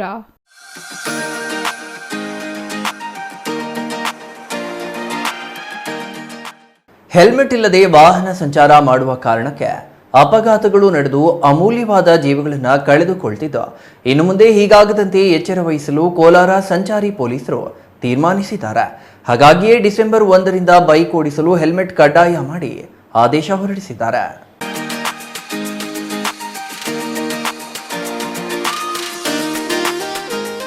Kolar ನಗರದ ಸಂಚಾರಿ ಪೊಲೀಸ್ ಠಾಣೆಯಲ್ಲಿ ಸಾರ್ವಜನಿಕರಿಗೆ ದಾನಿಗಳ ಸಹಾಯದಿಂದ ಉಚಿತ ಹೆಲ್ಮೆಟ್ ವಿತರಣೆಯನ್ನು ಸಂಚಾರಿ ಪೊಲೀಸರು ನೀಡಿದರು. ಮಾಲೂರು ತಾಲೂಕಿನ ಸಮಾಜ ಸೇವಕ ಲಿಂಗಾಪುರ ಕಿಟ್ಟಣ್ಣ ಅವರು ಉಚಿತವಾಗಿ ಬೈಕ್ ಸವಾರರಿಗೆ ಹೆಲ್ಮೆಟ್ ವಿತರಿಸಿದ್ದು, ಜಿಲ್ಲಾ ಪೊಲೀಸ್ ಇಲಾಖೆಯ ಕಟ್ಟುನಿಟ್ಟಿನ ಹೆಲ್ಮೆಟ್ ಕಡ್ಡಾಯಕ್ಕೆ ಲಿಂಗಾಪುರ ಕಿಟ್ಟಣ್ಣ ಸಾಥ್ ನೀಡಿದ್ದಾರೆ. ಸಂಚಾರಿ ಪೊಲೀಸ್ ಠಾಣೆ ಮುಂಭಾಗದಲ್ಲಿ ಸಾರ್ವಜನಿಕರಿಗೆ 100ಕ್ಕೂ ಹೆಚ್ಚು ಹೆಲ್ಮೆಟ್ ಅನ್ನು ಡಿವೈಎಸ್ಪಿ ಎಂಎಚ್ ನಾಗ್ತೆ ವಿತರಿಸಿದರು. ಕುಟುಂಬಕ್ಕೆ ಆಸರೆಯಾಗಿದ್ದ ಏಕೈಕ ಪುತ್ರನನ್ನು ಬೈಕ್ ಅಪಘಾತದಲ್ಲಿ ಕಳೆದುಕೊಂಡ ಲಿಂಗಾಪುರ ಕಿಟ್ಟಣ್ಣ ಅವರು ಮಗನ ಹೆಸರಲ್ಲಿ ಪ್ರತಿ ವರ್ಷ ಪುಣ್ಯತಿಥಿಯಂದು ಹೆಲ್ಮೆಟ್ ವಿತರಣೆ, ರಕ್ತದಾನ ಶಿಬಿರ, ವಿದ್ಯಾರ್ಥಿಗಳಿಗೆ ಪುಸ್ತಕ ವಿತರಣೆ ಸೇರಿದಂತೆ ಹಲವು ಸಮಾಜ ಸೇವಾ ಕಾರ್ಯಕ್ರಮಗಳನ್ನು ಹಮ್ಮಿಕೊಳ್ಳುತ್ತಿದ್ದಾರೆ. 7 ವರ್ಷಗಳಿಂದ 10,000ಕ್ಕೂ ಹೆಚ್ಚು ಹೆಲ್ಮೆಟ್ ವಿತರಿಸಿದ್ದು, ತಮ್ಮ ಮಗ ಅಂದು ಹೆಲ್ಮೆಟ್ ಹಾಕಿಕೊಂಡು ಹೋಗಿದ್ದರೆ ಬದುಕುತ್ತಿದ್ದ. ನಮ್ಮ ಮಗನನ್ನು ಕಳೆದುಕೊಂಡು ನಾವು ಅನುಭವಿಸುತ್ತಿರುವ ನೋವು ಯಾವ ತಂದೆ ತಾಯಿ ಅನುಭವಿಸಬಾರದು ಎಂದರು. ಪ್ರತಿಯೊಬ್ಬರೂ ಹೆಲ್ಮೆಟ್ ಧರಿಸಿ ಚಾಲನೆ ಮಾಡಿ ಪೊಲೀಸರ ಕಾರ್ಯಕ್ಕೆ ಸಹಕಾರ ನೀಡಬೇಕೆಂದು ಲಿಂಗಾಪುರ ಕಿಟ್ಟಣ್ಣ ಮನವಿ ಮಾಡಿದರು. 2017ರಲ್ಲಿ ನಮ್ಮ ಹುಡುಗ ಆಕ್ಸಿಡೆಂಟ್ ಅಲ್ಲಿ ತೀರ್ಕೊಂಡ್ರು. ಆವತ್ತಿಂದ ನಮ್ಮ ಟ್ರಸ್ಟ್ ಅಂತ ನಾವು ಎಲ್ಲ ಮುಖಂಡರು ಸೇರಿ ಒಂದು ಟ್ರಸ್ಟ್ ಸ್ಥಾಪನೆ ಮಾಡಿದ್ದೀವಿ, ವಿಕ್ರಮ್ ಚಾರಿಟಬಲ್ ಟ್ರಸ್ಟ್ ಅಂತ. ಪ್ರತಿ ವರ್ಷ ನಾವು ಜನವರಿ 2ನೇ ತಾರೀಕು ಮಾಲೂರು ತಾಲೂಕಲ್ಲಿ 300ರಿಂದ 500 ಹೆಲ್ಮೆಟ್ ವಿತರಣೆ ಮಾಡ್ತಾ ಇದ್ವಿ. ಈ ಸಾರಿ ನಮ್ಮ ಸಾಹೇಬರು ಇವೆಲ್ಲ ಇಲ್ಲಿ ಕೊಡಬೇಕು ಅಂದ ತಕ್ಷಣ ಅಲ್ಲಿ ಮಾಡೋದು ಇವಾಗೂ ಜನವರಿ 2ನೇ ತಾರೀಕು ಅಲ್ಲೂ ಮಾಡ್ತೀವಿ. ನಮ್ಮ ಕೋಲಾರಲ್ಲೂ ಮಾಡಿದ್ರೆ ಯಾರು ಮಕ್ಕಳಿಗೆ ಈಜಾಗ್ಲಿ ಯಾರಿಗಿದೆಯೋ ತೊಂದರೆ ಆಗದಿರ ಇರ್ಲಿ ಅಂತ ಹೇಳ್ಬಿಟ್ಟು ಅವ್ರು ಕೇಳಿದ ತಕ್ಷಣ ನಾವು ಏನಕ್ಕೆ ಇದು ಮಾಡಿದ್ವಿ ಅಂದ್ರೆ ಉಪಯೋಗ ಆಗ್ಬೇಕು, ಯಾರಿಗೆಲ್ಲ ಆಗ್ಲಿ ಉಪಯೋಗ ಆಗ್ಬೇಕು. ಆಮೇಲೆ ಮತ್ತೆ ನೀವು ಅಷ್ಟೇ ಹೆಲ್ಮೆಟ್ ತಗೊಂಡೋಗಿ ಮನೆಗಳಲ್ಲಿ ಮಡಿಗೆ ಇದು ಮಾಡ್ಕೊಳಕ್ ಹೋಗ್ಬೇಡಿ. ನೀವು ಹೆಲ್ಮೆಟ್ ತಗೊಳ್ಳಿ, ಯಾರೋ ಅನುಕೂಲ ಇರೋಂಥವ್ರು ಹೆಲ್ಮೆಟ್ ತಗೊಳ್ರಿ, ಹಾಕೊಳ್ಳಿ. ಅದು ನಮ್ಗೆ ನಮ್ಮ ಪೊಲೀಸ್ ಇಲಾಖೆಯಿಂದ ಒಳ್ಳೆ ಸುದ್ದಿ ಕೊಡ್ತಾ ಇದ್ದಾರೆ. ಅವರು ಆಕ್ಸಿಡೆಂಟ್ಸ್ ಅಲ್ಲಿ ಸಾವು ನೋಡಿರ್ತೀವಿ, ನಮಗ್ ಗೊತ್ತು. ಒಂದೊಂದು ಇನ್ಸಿಡೆಂಟ್ ನಿಮ್ಗೆ ಹೇಳ್ತಾ ಹೋದ್ರೆ ನೀವು ಅದನ್ನ ಈಗ ನಿಮ್ಗೆ ಅರ್ಥ ಮಾಡ್ಕೊಳಕ್ ಆಗಲ್ಲ. ಪೊಲೀಸರು ಗೊತ್ತು ಏನ್ ಕಷ್ಟ ಅಂತ. ಯಾಕಂದ್ರೆ ಎಲ್ಲೋ ಯಾರ್ದೋ ಹಣ ಬಿದ್ದಿರ್ತದೆ, ಯಾರು ತಗೊಂಡೋಗೋದು? ನಾವೇ ತಾನೆ, ಬೇರೆಯವ್ರು ಬರ್ತಾರೆ. ನಂಬರ್ 1 ಅಂತ ಕಡ್ಡಾಯ ಅಂತ ಅಲ್ಲ, ಹೆಲ್ಮೆಟ್ ಯಾವಾಗ್ಲೂ ಕಡ್ಡಾಯನೇ. ಯಾಕಂದ್ರೆ ಈ ಮನವರಿಕೆ ಆಗ್ಲಿ ಅಂತ ನಾವು ಇಷ್ಟೊಂದು ನಮ್ಮ SP ಸಾಹೇಬರು ಮನವರಿಕೆ ಆಗ್ಲಿ 1 ತಿಂಗಳು 2 ಮಂತ್ಸ್ 3 ಮಂತ್ಸ್ ಒಂದು ಪೈಲಟ್ ಪ್ರಾಜೆಕ್ಟ್ ತರ ಎಲ್ಲರಿಗೂ ಹೇಳೋಣ, ಎಲ್ಲರಿಗೂ ಒಂದು ಮನವರಿಕೆ ಮೂಡಿಸಿ ನಾವು ಅದನ್ನ ಇಂಪ್ಲಿಮೆಂಟ್ ಮಾಡೋಣ ಅಂತ. ಡಿಸೆಂಬರ್ 1ರಂದು ಹೆಲ್ಮೆಟ್ ಕಡ್ಡಾಯವಾಗಿದೆ. ರೂಲ್ಸ್ ಬ್ರೇಕ್ ಮಾಡಿದರೆ ಪೊಲೀಸರು ಕ್ರಮ ಕೈಗೊಳ್ಳುವುದು ಗ್ಯಾರಂಟಿ. ನಿಮ್ಮ ಸುರಕ್ಷತೆಗಾಗಿ ಹೆಲ್ಮೆಟ್ ಕಡ್ಡಾಯ ಮಾಡಲಾಗಿದೆ. ಸಾರ್ವಜನಿಕರು ಸಹಕಾರ ನೀಡಬೇಕೆಂದು ಡಿವೈಎಸ್ಪಿ ಎಂಎಚ್ ನಾಗ್ತೆ ಮನವಿ ಮಾಡಿದರು. Eshwar, CTV news, Kolar.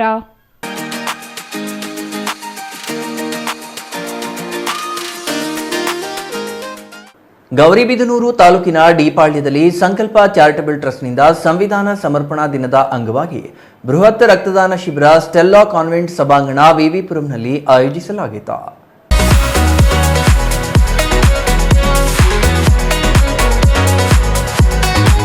ಗೌರಿಬಿದನೂರು ತಾಲೂಕಿನ ಡಿಪಾಳ್ಯದಲ್ಲಿ ನಡೆದ ರಕ್ತದಾನ ಶಿಬಿರದಲ್ಲಿ ಬೆಂಗಳೂರಿನ ಮಮತಾ ನರ್ಸಿಂಗ್ ಹೋಮ್ನ ಡಾಕ್ಟರ್ ಅಂಜಿನಪ್ಪ ಮಾತನಾಡಿ, ಭಾರತದ ಸಂವಿಧಾನ ಜಗತ್ತಿನಲ್ಲಿಯೇ ಬಲಿಷ್ಠ ಮಹಾನ್ ಗ್ರಂಥವಾಗಿದೆ. ಸಂಕಲ್ಪ ಚಾರಿಟಬಲ್ ಟ್ರಸ್ಟ್ನಿಂದ ರಕ್ತದಾನ ಶಿಬಿರ ಆಯೋಜಿಸಿರುವ ಕಾಂತರಾಜು ಕಾರ್ಯ ಶ್ಲಾಘನೀಯ. ಇಂತಹ ಸಮಾಜಮುಖಿ ಕಾರ್ಯಗಳನ್ನು ಮಾಡುವ ಮೂಲಕ ಬಡ ಜನರಿಗೆ ಉತ್ತಮ ಸೇವೆ ಸಿಗಲಿ. ಇವರ ಸಮಾಜಮುಖಿ ಕಾರ್ಯಗಳು ಸದಾ ಹೀಗೆ ಮುಂದುವರಿಯಲಿ ಎಂದು ಹಾರೈಸಿದರು.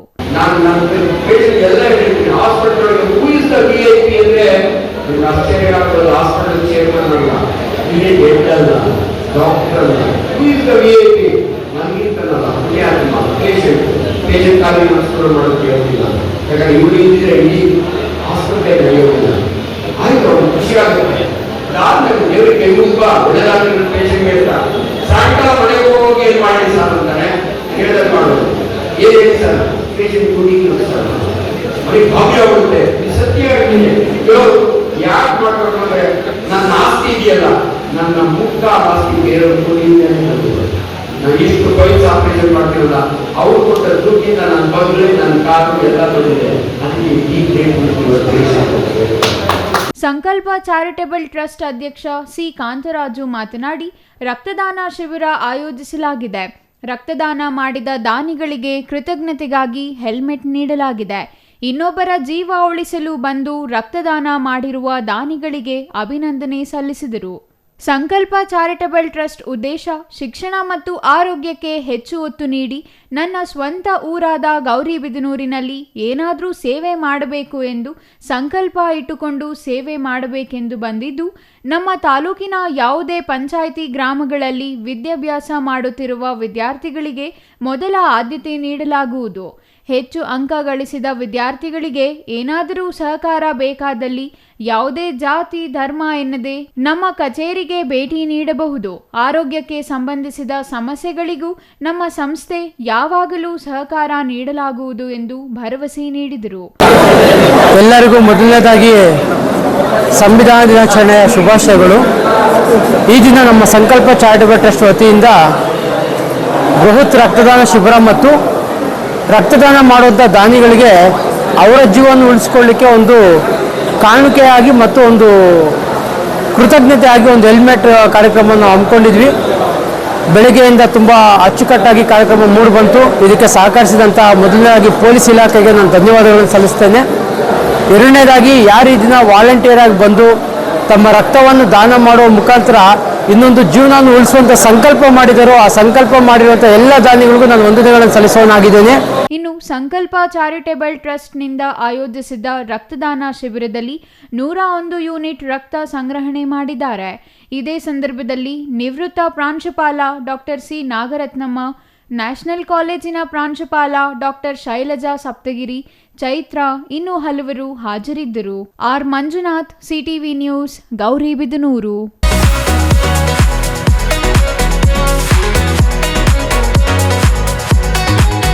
ಎಸ್ಎಸ್ಎಲ್ಸಿ ಮಕ್ಕಳಲ್ಲಿ ಮಾನಸಿಕ, ದೈಹಿಕವಾಗಿ ಸಾಕಷ್ಟು ಬದಲಾವಣೆಗಳು ಆಗುವ ಸಮಯವಾಗಿದ್ದು, ಹೀಗಾಗಿ ಯಾವುದೇ ಭಾವೋದ್ವೇಗಕ್ಕೆ ಒಳಗಾಗದೆ ಕೇವಲ ವಿದ್ಯಾಭ್ಯಾಸಕ್ಕೆ ಒತ್ತು ನೀಡಬೇಕು ಎಂದು ದೊಡ್ಡಬಳ್ಳಾಪುರ ಮಹಿಳಾ ಪೊಲೀಸ್ ಠಾಣೆ ಇನ್ಸ್ಪೆಕ್ಟರ್ ಎಂಬಿ ನವೀನ್ ಕುಮಾರ್ ಹೇಳಿದರು.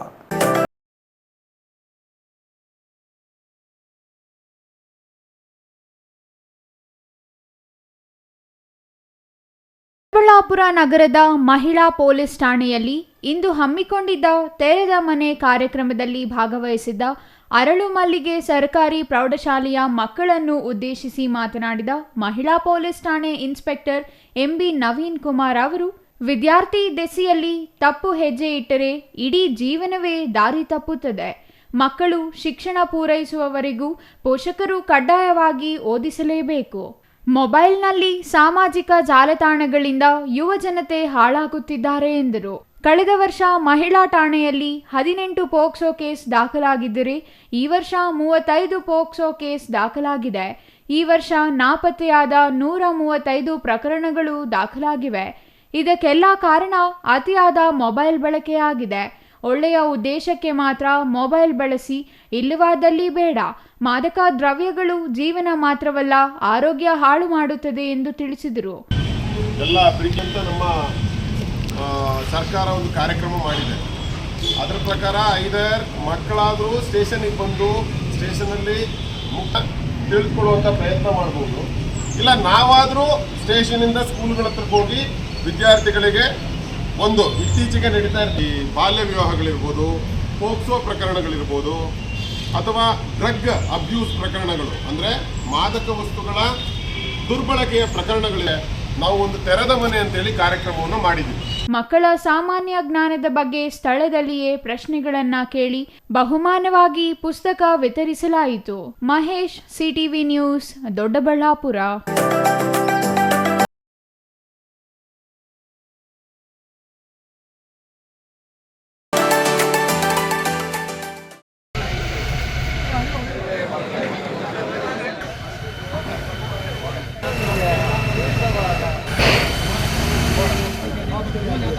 ಗೌರಿಬಿದನೂರು ನಗರದ ಚಿಕ್ಕಬಳ್ಳಾಪುರ ರಸ್ತೆಯ ಸಾರಿಗೆ ಘಟಕದ ಮುಂಭಾಗದ ಸೋಫಾ ತಯಾರಿಕಾ ಘಟಕಕ್ಕೆ ಬೆಂಕಿ ಬಿದ್ದು ಸೋಫಾ ಸೆಟ್ಗಳು ಮತ್ತು ಪರಿಕರಗಳು ಹಾಗೂ ಬುಲೆಟ್ ವಾಹನ ಬೆಂಕಿಗೆ ಆಹುತಿಯಾಗಿ ಅಪಾರ ನಷ್ಟ ಸಂಭವಿಸಿರುವ ಘಟನೆ ನಡೆದಿದೆ.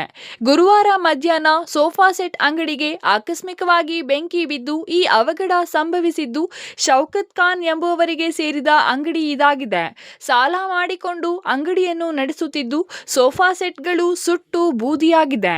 ಅಂಗಡಿಯ ಮುಂದೆ ನಗರಸಭೆಯವರು ಹುಲ್ಲಿಗೆ ಬೆಂಕಿ ಇಟ್ಟಿದ್ದು, ಈ ಬೆಂಕಿ ಅಂಗಡಿಯೊಳಕ್ಕೆ ಆವರಿಸಿಕೊಂಡು ಈ ಅವಘಡ ಸಂಭವಿಸಿದೆ ಎಂದು ಅಂಗಡಿಯ ಮಾಲೀಕ ಶೌಕತ್ ಖಾನ್ ತಿಳಿಸಿದ್ದಾರೆ.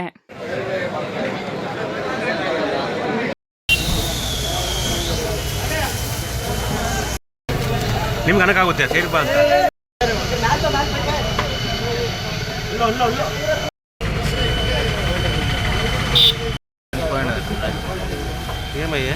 ಸರ್ ಶೌಕತ್ ಖಾನ್ ಅಂತ ಹೇಳ್ಬಿಟ್ಟು ಇಲ್ಲಿ ನಾನು ಫರ್ನಿಚರ್ ಅಂಗಡಿ ಮಾಡಿದ್ದೆ. ಸೋಫಾ ಸೆಟ್ ರೆಡಿ ಆಗೋದು, ಸೋಫಾ ಕಂಬೆಡ್ಡು ಅಂಥವೆಲ್ಲ ರೆಡಿ ಆಗೋದು 70 ಲಕ್ಷ ನಾನು ಬಂಡವಾಳ ಹಾಕಿದೆ ಸರ್. ಕ್ಲೀನಾಗಿ ಸುಟ್ಟೋಗ್ಬಿಟ್ಟಿದೆ.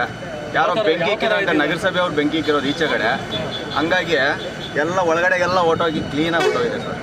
ಇಲ್ಲಿ ಕೆಲಸ ಮಾಡ್ತಾ ಇಲ್ಲ ನಿಮ್ಮ ಹುಡುಗರು? ಯಾರು ಕೆಲಸ ಒಳಗಡೆ ಕೆಲಸ ಮಾಡ್ತಾ ಇದ್ರು ಸರ್. ಓಕೆ, 3 ಜನ ಕೆಲಸ ಮಾಡ್ತಾ ಇದ್ರು. ಅವರು ಸುಟ್ಟೋಗಿದ್ರೆ ಇನ್ನೇನು ನಾನೇನು ಮಾಡೋಕ್ಕಾಗ್ತಾ ಇರಲಿಲ್ಲ. ಎಲ್ಲ ಕ್ಲೀನಾಗಿ ಹೊರಟೋದು. ನಾವು ಹೇಳ್ತಾ ಇರೋದು ಒಳಗಡೆ ಕೆಲಸ ಮಾಡ್ತಾ ಇದ್ರು. ಈಚೆ ಕಡೆ ಬೆಂಕಿ ಇಕ್ಕಿರೋದು, ಈಚೆ ಕಡೆ ಬೆಂಕಿ ಇಕ್ಕಿದ್ದಾರೆ. ಅವ್ರಿಗೇನಾಗಿಲ್ಲ, ಬಚಾವ್ ಆಗಿದ್ದಾರೆ. ಅವರು ಬಚಾವ್ ಆಗಿದ್ದಾರೆ ಸರ್. ಈಚೆಗೆ ಬಂದ್ಬಿಟ್ಟು ಅವ್ರು ಓಡ್ ಬಂದಿದ್ದಾರೆ. ಟೋಟಲ್ ಎಷ್ಟು CC ಕ್ಯಾಮ್ರಲ್ಲಿ ನೋಡ್ತಾನೆ ಇದ್ದೆ, ಬಟ್ ಅದು ಬ್ಲರ್ರಾಗಿ ಕಾಣಿಸ್ತಾ ಇದೆ. ಹೊಗೆ ಎಲ್ಲ ಒಳಗಡೆ ಹೊಟ್ಟೋಗಿದೆ. ಅದು ಪೆಟ್ರೋಲ್ಗಿಂತ ಫಾಸ್ಟ್ ಹೋಗುತ್ತೆ, ಹಂಗಾಗಿ ಫಾಸ್ಟಾಗಿ ಅಂಟ್ಕೊಬಿಟ್ಟಿದೆ ಸರ್ ಎಲ್ಲ. ಸರ್ ಟೋಟಲ್ ಎಷ್ಟು ನಿಮಗೆ? 70-75 ಲಕ್ಷ ಸರ್ ನಾನು ಬಡವಾಲ. ಅದು 1 ಕೋಟಿ ನನಗೆ ಸಾಲನೇ ಇದೆ ಸರ್. 1 ಕೋಟಿ ಇದೆ ಸರ್. ತಗೊಂಡು ಇಲ್ಲಿ ಹಾಕಿದ್ದೀನಿ. ಇನ್ನು ಗೌರಿಬಿದನೂರಿಗೆಲ್ಲ ಡಿಸ್ಪ್ಯೂಟ್ ನಾನೇ ಕೊಡ್ತಾ ಇರೋದು. ಕೊರಟಗೆರೆ ಕೊಡ್ತಾ ಇದ್ದೀನಿ, ತೊಂಡೆಬಾವಿ ಕೊಡ್ತಾ ಇದ್ದೀನಿ, ಇವೆಲ್ಲ ಕೊಡ್ತಾ ಇದ್ದೀನಿ. ಆದರೆ ಇಲ್ಲಿ ಕ್ಲೀನಾಗಿ ಹೊರ್ಟಾಯ್ತು ಸರ್. ಸರ್ ಟೋಟಲ್ ಮಾಲ್ ಒಳಗಡೆ ಸೋಫಾ ಸೆಟ್ಟಲ್ಲಿ ಮಾಲೆಲ್ಲ ಎಷ್ಟು ಲಾಸ್ ಆಗಿದೆ ಅಂತ? ಒಂದು 75-80 ಲಕ್ಷ ಸರ್. ಇವಾಗ ರೆಡಿ ಇದ್ದ ಸೋಫಾಗಳೆಲ್ಲ ಸುಟ್ಟೋಗಿದೆ. ಒಂದು ಬುಲೆಟ್ ಗಾಡಿ ಸುಟ್ಟೋಗಿದೆ, ಒಳಗಡೆ ಇಕ್ಕಿದ್ವಿ, ಹೊಸ ಗಾಡಿ. ಇನ್ನು ತೊಗೊಂಡ್ಬಂದು 2 ತಿಂಗಳಾಗಿದೆ, ಆ ಗಾಡಿ ಸುಟ್ಟೋಗಿದೆ. ಶೌಕತ್ ಖಾನ್ ಅಂತ ಹೇಳ್ಬಿಟ್ಟು. ಯಾವ? ಗೌರಿಬಿದನೂರು ಸರ್. ಘಟನೆ ಸುದ್ದಿ ತಿಳಿದ ತಕ್ಷಣ ಅಗ್ನಿಶಾಮಕ ಸಿಬ್ಬಂದಿ ಸ್ಥಳಕ್ಕೆ ಆಗಮಿಸಿ ಬೆಂಕಿಯನ್ನು ನಂದಿಸಿದ್ದಾದರೂ ಅಂಗಡಿಯಲ್ಲಿದ್ದ ವಸ್ತುಗಳು ಸುಟ್ಟು ಕರಕಲಾಗಿದ್ದವು. ನಗರಸಭೆಯ ಸಿಬ್ಬಂದಿಯವರು ಬೆಳಿಗ್ಗೆ ಆ ಭಾಗದಲ್ಲಿ ಕರ್ತವ್ಯಕ್ಕೆ ಹೋಗಿಲ್ಲ. ಅಂಗಡಿಯವರ ತಪ್ಪಿನಿಂದ ಅಥವಾ ಆಕಸ್ಮಿಕವಾಗಿ ಬೆಂಕಿ ಬಿದ್ದಿರಬಹುದು. ಅಂಗಡಿಯವರು ನಗರಸಭೆಯಿಂದ ಯಾವುದೇ ಪರವಾನಗಿಯನ್ನು ಸಹ ತೆಗೆದುಕೊಂಡಿಲ್ಲ. ಮಾಲೀಕರು ವಿನಾಕಾರಣ ತಮ್ಮ ಸಿಬ್ಬಂದಿಯ ಮೇಲೆ ಆರೋಪ ಮಾಡುತ್ತಿರುವುದು ಸತ್ಯಕ್ಕೆ ದೂರವಾಗಿದೆ ಎಂದು ಗೌರಿಬಿದನೂರು ನಗರಸಭೆ ಪೌರಾಯುಕ್ತ ಕೆಜಿ ರಮೇಶ್ ತಿಳಿಸಿದರು. R Manjunath, CTV news, Gauribidanur.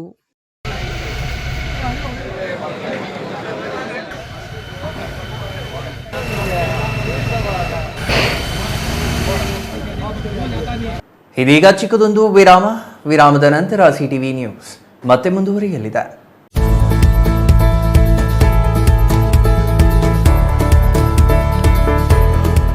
ನೀವೇನಾದರೂ ಚಿಕ್ಕಬಳ್ಳಾಪುರ, ದೊಡ್ಡಬಳ್ಳಾಪುರ, ಗುಡಿಬಂಡೆ, ಬಾಗೇಪಲ್ಲಿ, ಚಿಂತಾಮಣಿ, ಗೌರಿಬಿದನೂರು ಕಡೆಯವರ? ಹಾಗಿದ್ರೆ ಇನ್ನೂ ಏನು ಯೋಚನೆ ಮಾಡ್ತಾ ಇದ್ದೀರಾ? ಸೆಕೆಂಡ್ ಥಾಟ್ ಇಲ್ಲದೆ ನೀವು ಬರಬೇಕಾಗಿರೋದು ನಮ್ಮ ಏಸ್ ಆಕ್ವಾಟೆಕ್ಗೆ. ಯಾಕೆಂದ್ರೆ ನಿಮ್ಮಿಷ್ಟದ ಪ್ಯೂರಿಫೈಯರ್ಸ್ನ ನೀವು ತಗೊಂಡು ಹೋಗ್ಬೋದು. ಹಾಗೆ ಎಷ್ಟು ವೈಡ್ ವೆರೈಟಿ ಆಪ್ಷನ್ಸ್ ನಿಮಗೆ ಯಾವುದೇ ಶೋರೂಮಲ್ಲೂ ನೋಡೋಕೆ ಸಿಗೋದಿಲ್ಲ. ಬರೀ 5,500ಕ್ಕೆ ವಾಟರ್ ಪ್ಯೂರಿಫೈಯರ್ಸ್ ಸಿಗ್ತಾ ಇದೆಯಾ? ಹೌದು, ನಮ್ಮ ಏಸ್ ಆಕ್ವಾಟೆಕ್ನಲ್ಲಿ ಬರೀ 5,500ದಿಂದ ಒಳ್ಳೆಯ ಗುಣಮಟ್ಟದ ವಾಟರ್ ಪ್ಯೂರಿಫೈಯರ್ಸ್ ಶುರುವಾಗಿದೆ. ವೈಡ್ ವೆರೈಟಿ ಜೊತೆ ಕಾಪರ್, ಜಿಂಕ್, ಆಲ್ಕಲೈನ್ ಟೆಕ್ನಾಲಜೀಸ್. ಯಾವುದೇ ಪ್ಯೂರಿಫೈಯರ್ಸ್ ಜೊತೆ 1 ವರ್ಷದ ವ್ಯಾರಂಟಿ ಜೊತೆ ಫ್ರೀ ಇನ್ಸ್ಟಾಲೇಷನ್, ಹಾಗೆ 4 ವರ್ಷದ ಫ್ರೀ ಸರ್ವಿಸ್. ಹಾಗೆಯೇ ಯಾವುದೇ ಪ್ಯೂರಿಫೈಯರ್ಸ್ ಮಾರುಕಟ್ಟೆ ಬೆಲೆಗಿಂತ 40% ರಿಯಾಯಿತಿ ದರದಲ್ಲಿ ನಮ್ಮ ಹತ್ರ ಸಿಗ್ತಾ ಇದೆ. ಸತತವಾಗಿ 20 ವರ್ಷಗಳಿಂದ ಇವರು ಈ ಬಿಸ್ನೆಸ್ ನ ರನ್ ಮಾಡ್ಕೊಂಡು ಬರ್ತಾ ಇದ್ದಾರೆ. ಬೆಂಗಳೂರಿನ ಸಹಕಾರ ನಗರದಲ್ಲಿ, ಹಾಗೇನೆ ನಮ್ಮ ಚಿಕ್ಕಬಳ್ಳಾಪುರದಲ್ಲಿ ನಮ್ಮ ಔಟ್ಲೆಟ್ಸ್ ಇದೆ. ನಮ್ಮ ವಿಳಾಸ opposite to Canara bank, Ambur biryani ಪಕ್ಕದ ರಸ್ತೆ, 2ನೇ ಅಂಗಡಿ, Bibi road, Chikkaballapur.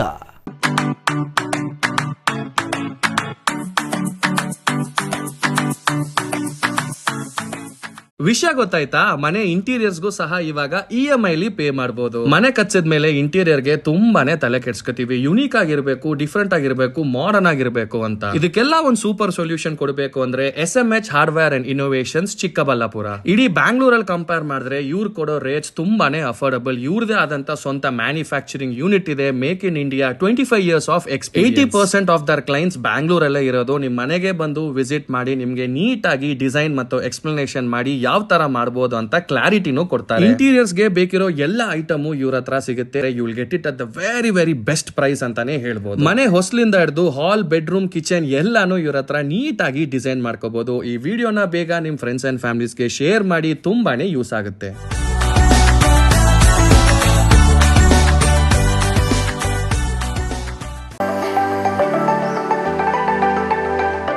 Shri Manjunatha hardware and innovations 22 ವರ್ಷಗಳಿಂದ ಮಾರುಕಟ್ಟೆಯಲ್ಲಿ ಸುದೀರ್ಘ ಪಯಣ ಮತ್ತು ಗ್ರಾಹಕ ಹಾಗೂ ಎಂಜಿನಿಯರಿಂಗ್ಗಳ ನಂಬಿಕೆಯ ಆಯ್ಕೆ.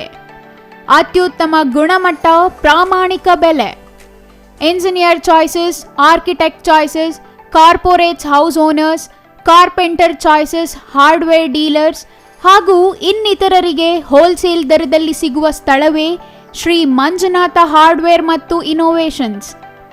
ವಿವಿಧ ರೀತಿಯ ವಿನ್ಯಾಸಗಳುಳ್ಳ ಡೆಕೋರೇಟಿವ್, ಪ್ರೊಟೆಕ್ಟಿವ್, ಫಂಕ್ಷನಲ್ ಹಾಗೂ ಉತ್ತಮ ದರದಲ್ಲಿ ಗುಣಮಟ್ಟದ ಹಾರ್ಡ್ವೇರ್ ವಸ್ತುಗಳು ನಮ್ಮಲ್ಲಿ ದೊರಕುತ್ತದೆ. ವಿಳಾಸ: ರಿಲಯನ್ಸ್ ಪೆಟ್ರೋಲ್ ಬಂಕ್ ಹತ್ತಿರ, ಬಿಬಿ ರಸ್ತೆ, ಚಿಕ್ಕಬಳ್ಳಾಪುರ.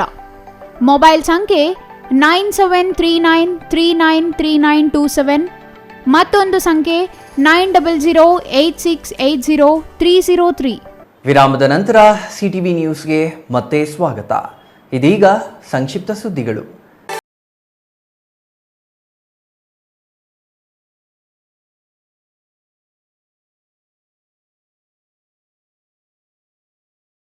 ನಗರದಲ್ಲಿ ನೂತನವಾಗಿ ಕೆನರಾ ಬ್ಯಾಂಕ್ ಶಾಖೆಯನ್ನ ಜಿಲ್ಲಾಧಿಕಾರಿ ಎಂಆರ್ ರವಿ ಹಾಗೂ ಜಿಲ್ಲಾ ಪಂಚಾಯತ್ ಸಿಇಒ ಪ್ರವೀಣ್ ಬಾಗೇವಾಡಿ ಲೋಕಾರ್ಪಣೆ ಮಾಡಿದರು. ಇದು ಕೋಲಾರ ನಗರದಲ್ಲಿ 4ನೇ ಬ್ರಾಂಚ್ ಆಗಿದ್ದು, ಜಿಲ್ಲಾದ್ಯಂತ ಒಟ್ಟು 37 ಕೆನರಾ ಬ್ಯಾಂಕ್ ಶಾಖೆಗಳನ್ನು ಹೊಂದಿದೆ. ಭಾರತಾದ್ಯಂತ 10,000ಕ್ಕೂ ಹೆಚ್ಚು ಶಾಖೆಗಳನ್ನು ಹೊಂದಿದೆ. ಈ ಸಂದರ್ಭದಲ್ಲಿ ಕೆನರಾ ಬ್ಯಾಂಕ್ನಿಂದ ಖಾದಿ ಒಕ್ಕೂಟದ 85 ಸಂಘಗಳಿಗೆ ಒಟ್ಟು 150 ಕೋಟಿ ರೂಪಾಯಿ ಸಾಲ ನೀಡಿರುವ ಹಿನ್ನೆಲೆಯಲ್ಲಿ ಕೆನರಾ ಬ್ಯಾಂಕ್ ಮುಖ್ಯ ಪ್ರಧಾನ ಕಾರ್ಯದರ್ಶಿ ಮಹೇಶ್ ಅವರನ್ನು ಕರ್ನಾಟಕ ರಾಜ್ಯ ಖಾದಿ ಫೆಡರೇಷನ್ ಜಂಟಿ ಕಾರ್ಯದರ್ಶಿ ಎಚ್ ಹಲೀಹುಲ್ಲಾ ಸನ್ಮಾನ ಮಾಡಿದರು. ರೈತರಿಗೆ ಸಾಲ, ಚಿನ್ನದ ಮೇಲೆ ಸಾಲ, ವಾಹನಗಳಿಗೆ ಸಾಲ ಸೇರಿದಂತೆ ಹಲವಾರು ಯೋಜನೆಗಳಿದ್ದು ಸದುಪಯೋಗ ಪಡಿಸಿಕೊಳ್ಳುವಂತೆ ಸಲಹೆ ನೀಡಿದರು.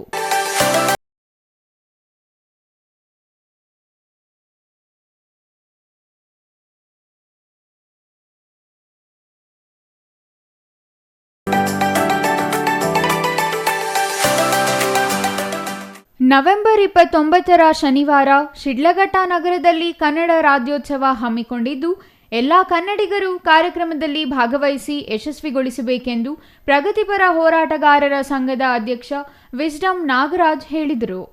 ಸುದ್ದಿಗಾರರೊಂದಿಗೆ ಮಾತನಾಡಿದ ಅವರು, ನಗರದ ಕೋಟೆ ವೃತ್ತದಲ್ಲಿ ಕನ್ನಡ ರಾಜ್ಯೋತ್ಸವದ ವೇದಿಕೆ ಕಾರ್ಯಕ್ರಮ ನಡೆಯಲಿದೆ.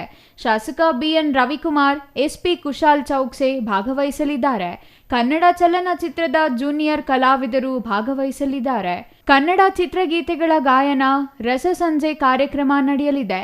ಕಳೆದ ಬಾರಿ ಕನ್ನಡ ರಾಜ್ಯೋತ್ಸವ ಆಚರಿಸಿ ಉಳಿದ ಹಣದೊಂದಿಗೆ ಮಿಕ್ಕ ಹಣವನ್ನು ನಮ್ಮ ಸಂಘಟನೆಯಿಂದ ನಾವೇ ಹಣವನ್ನು ಹಾಕಿಕೊಂಡು ಕಾರ್ಯಕ್ರಮ ನಡೆಸುತ್ತೇವೆ. ನಾವು ಯಾರಿಂದಲೂ ದೇಣಿಗೆ ಸಂಗ್ರಹಿಸುವುದಿಲ್ಲ ಎಂದು ಸ್ಪಷ್ಟಪಡಿಸಿದರು.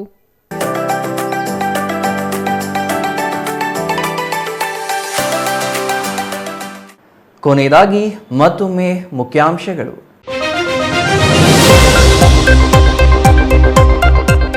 ಚಿಕ್ಕಬಳ್ಳಾಪುರ ಜಿಲ್ಲಾ ಕಾರ್ಯನಿರತ ಪತ್ರಕರ್ತರ ಸಂಘದ ಪದಾಧಿಕಾರಿಗಳ ಪದಗ್ರಹಣ. ಪತ್ರಕರ್ತರ ಸಂಘದ ನೂತನ ಆಡಳಿತ ಮಂಡಳಿ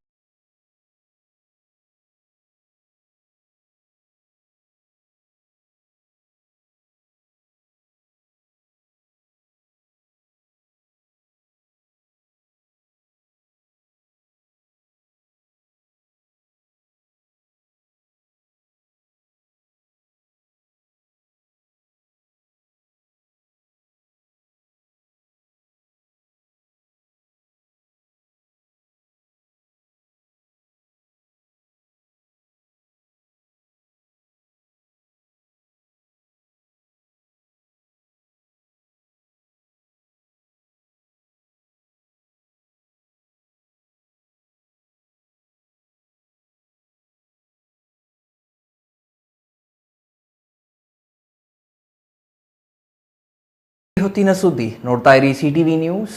ಇದು ನಿಮ್ಮ ಜೊತೆಗಾರ.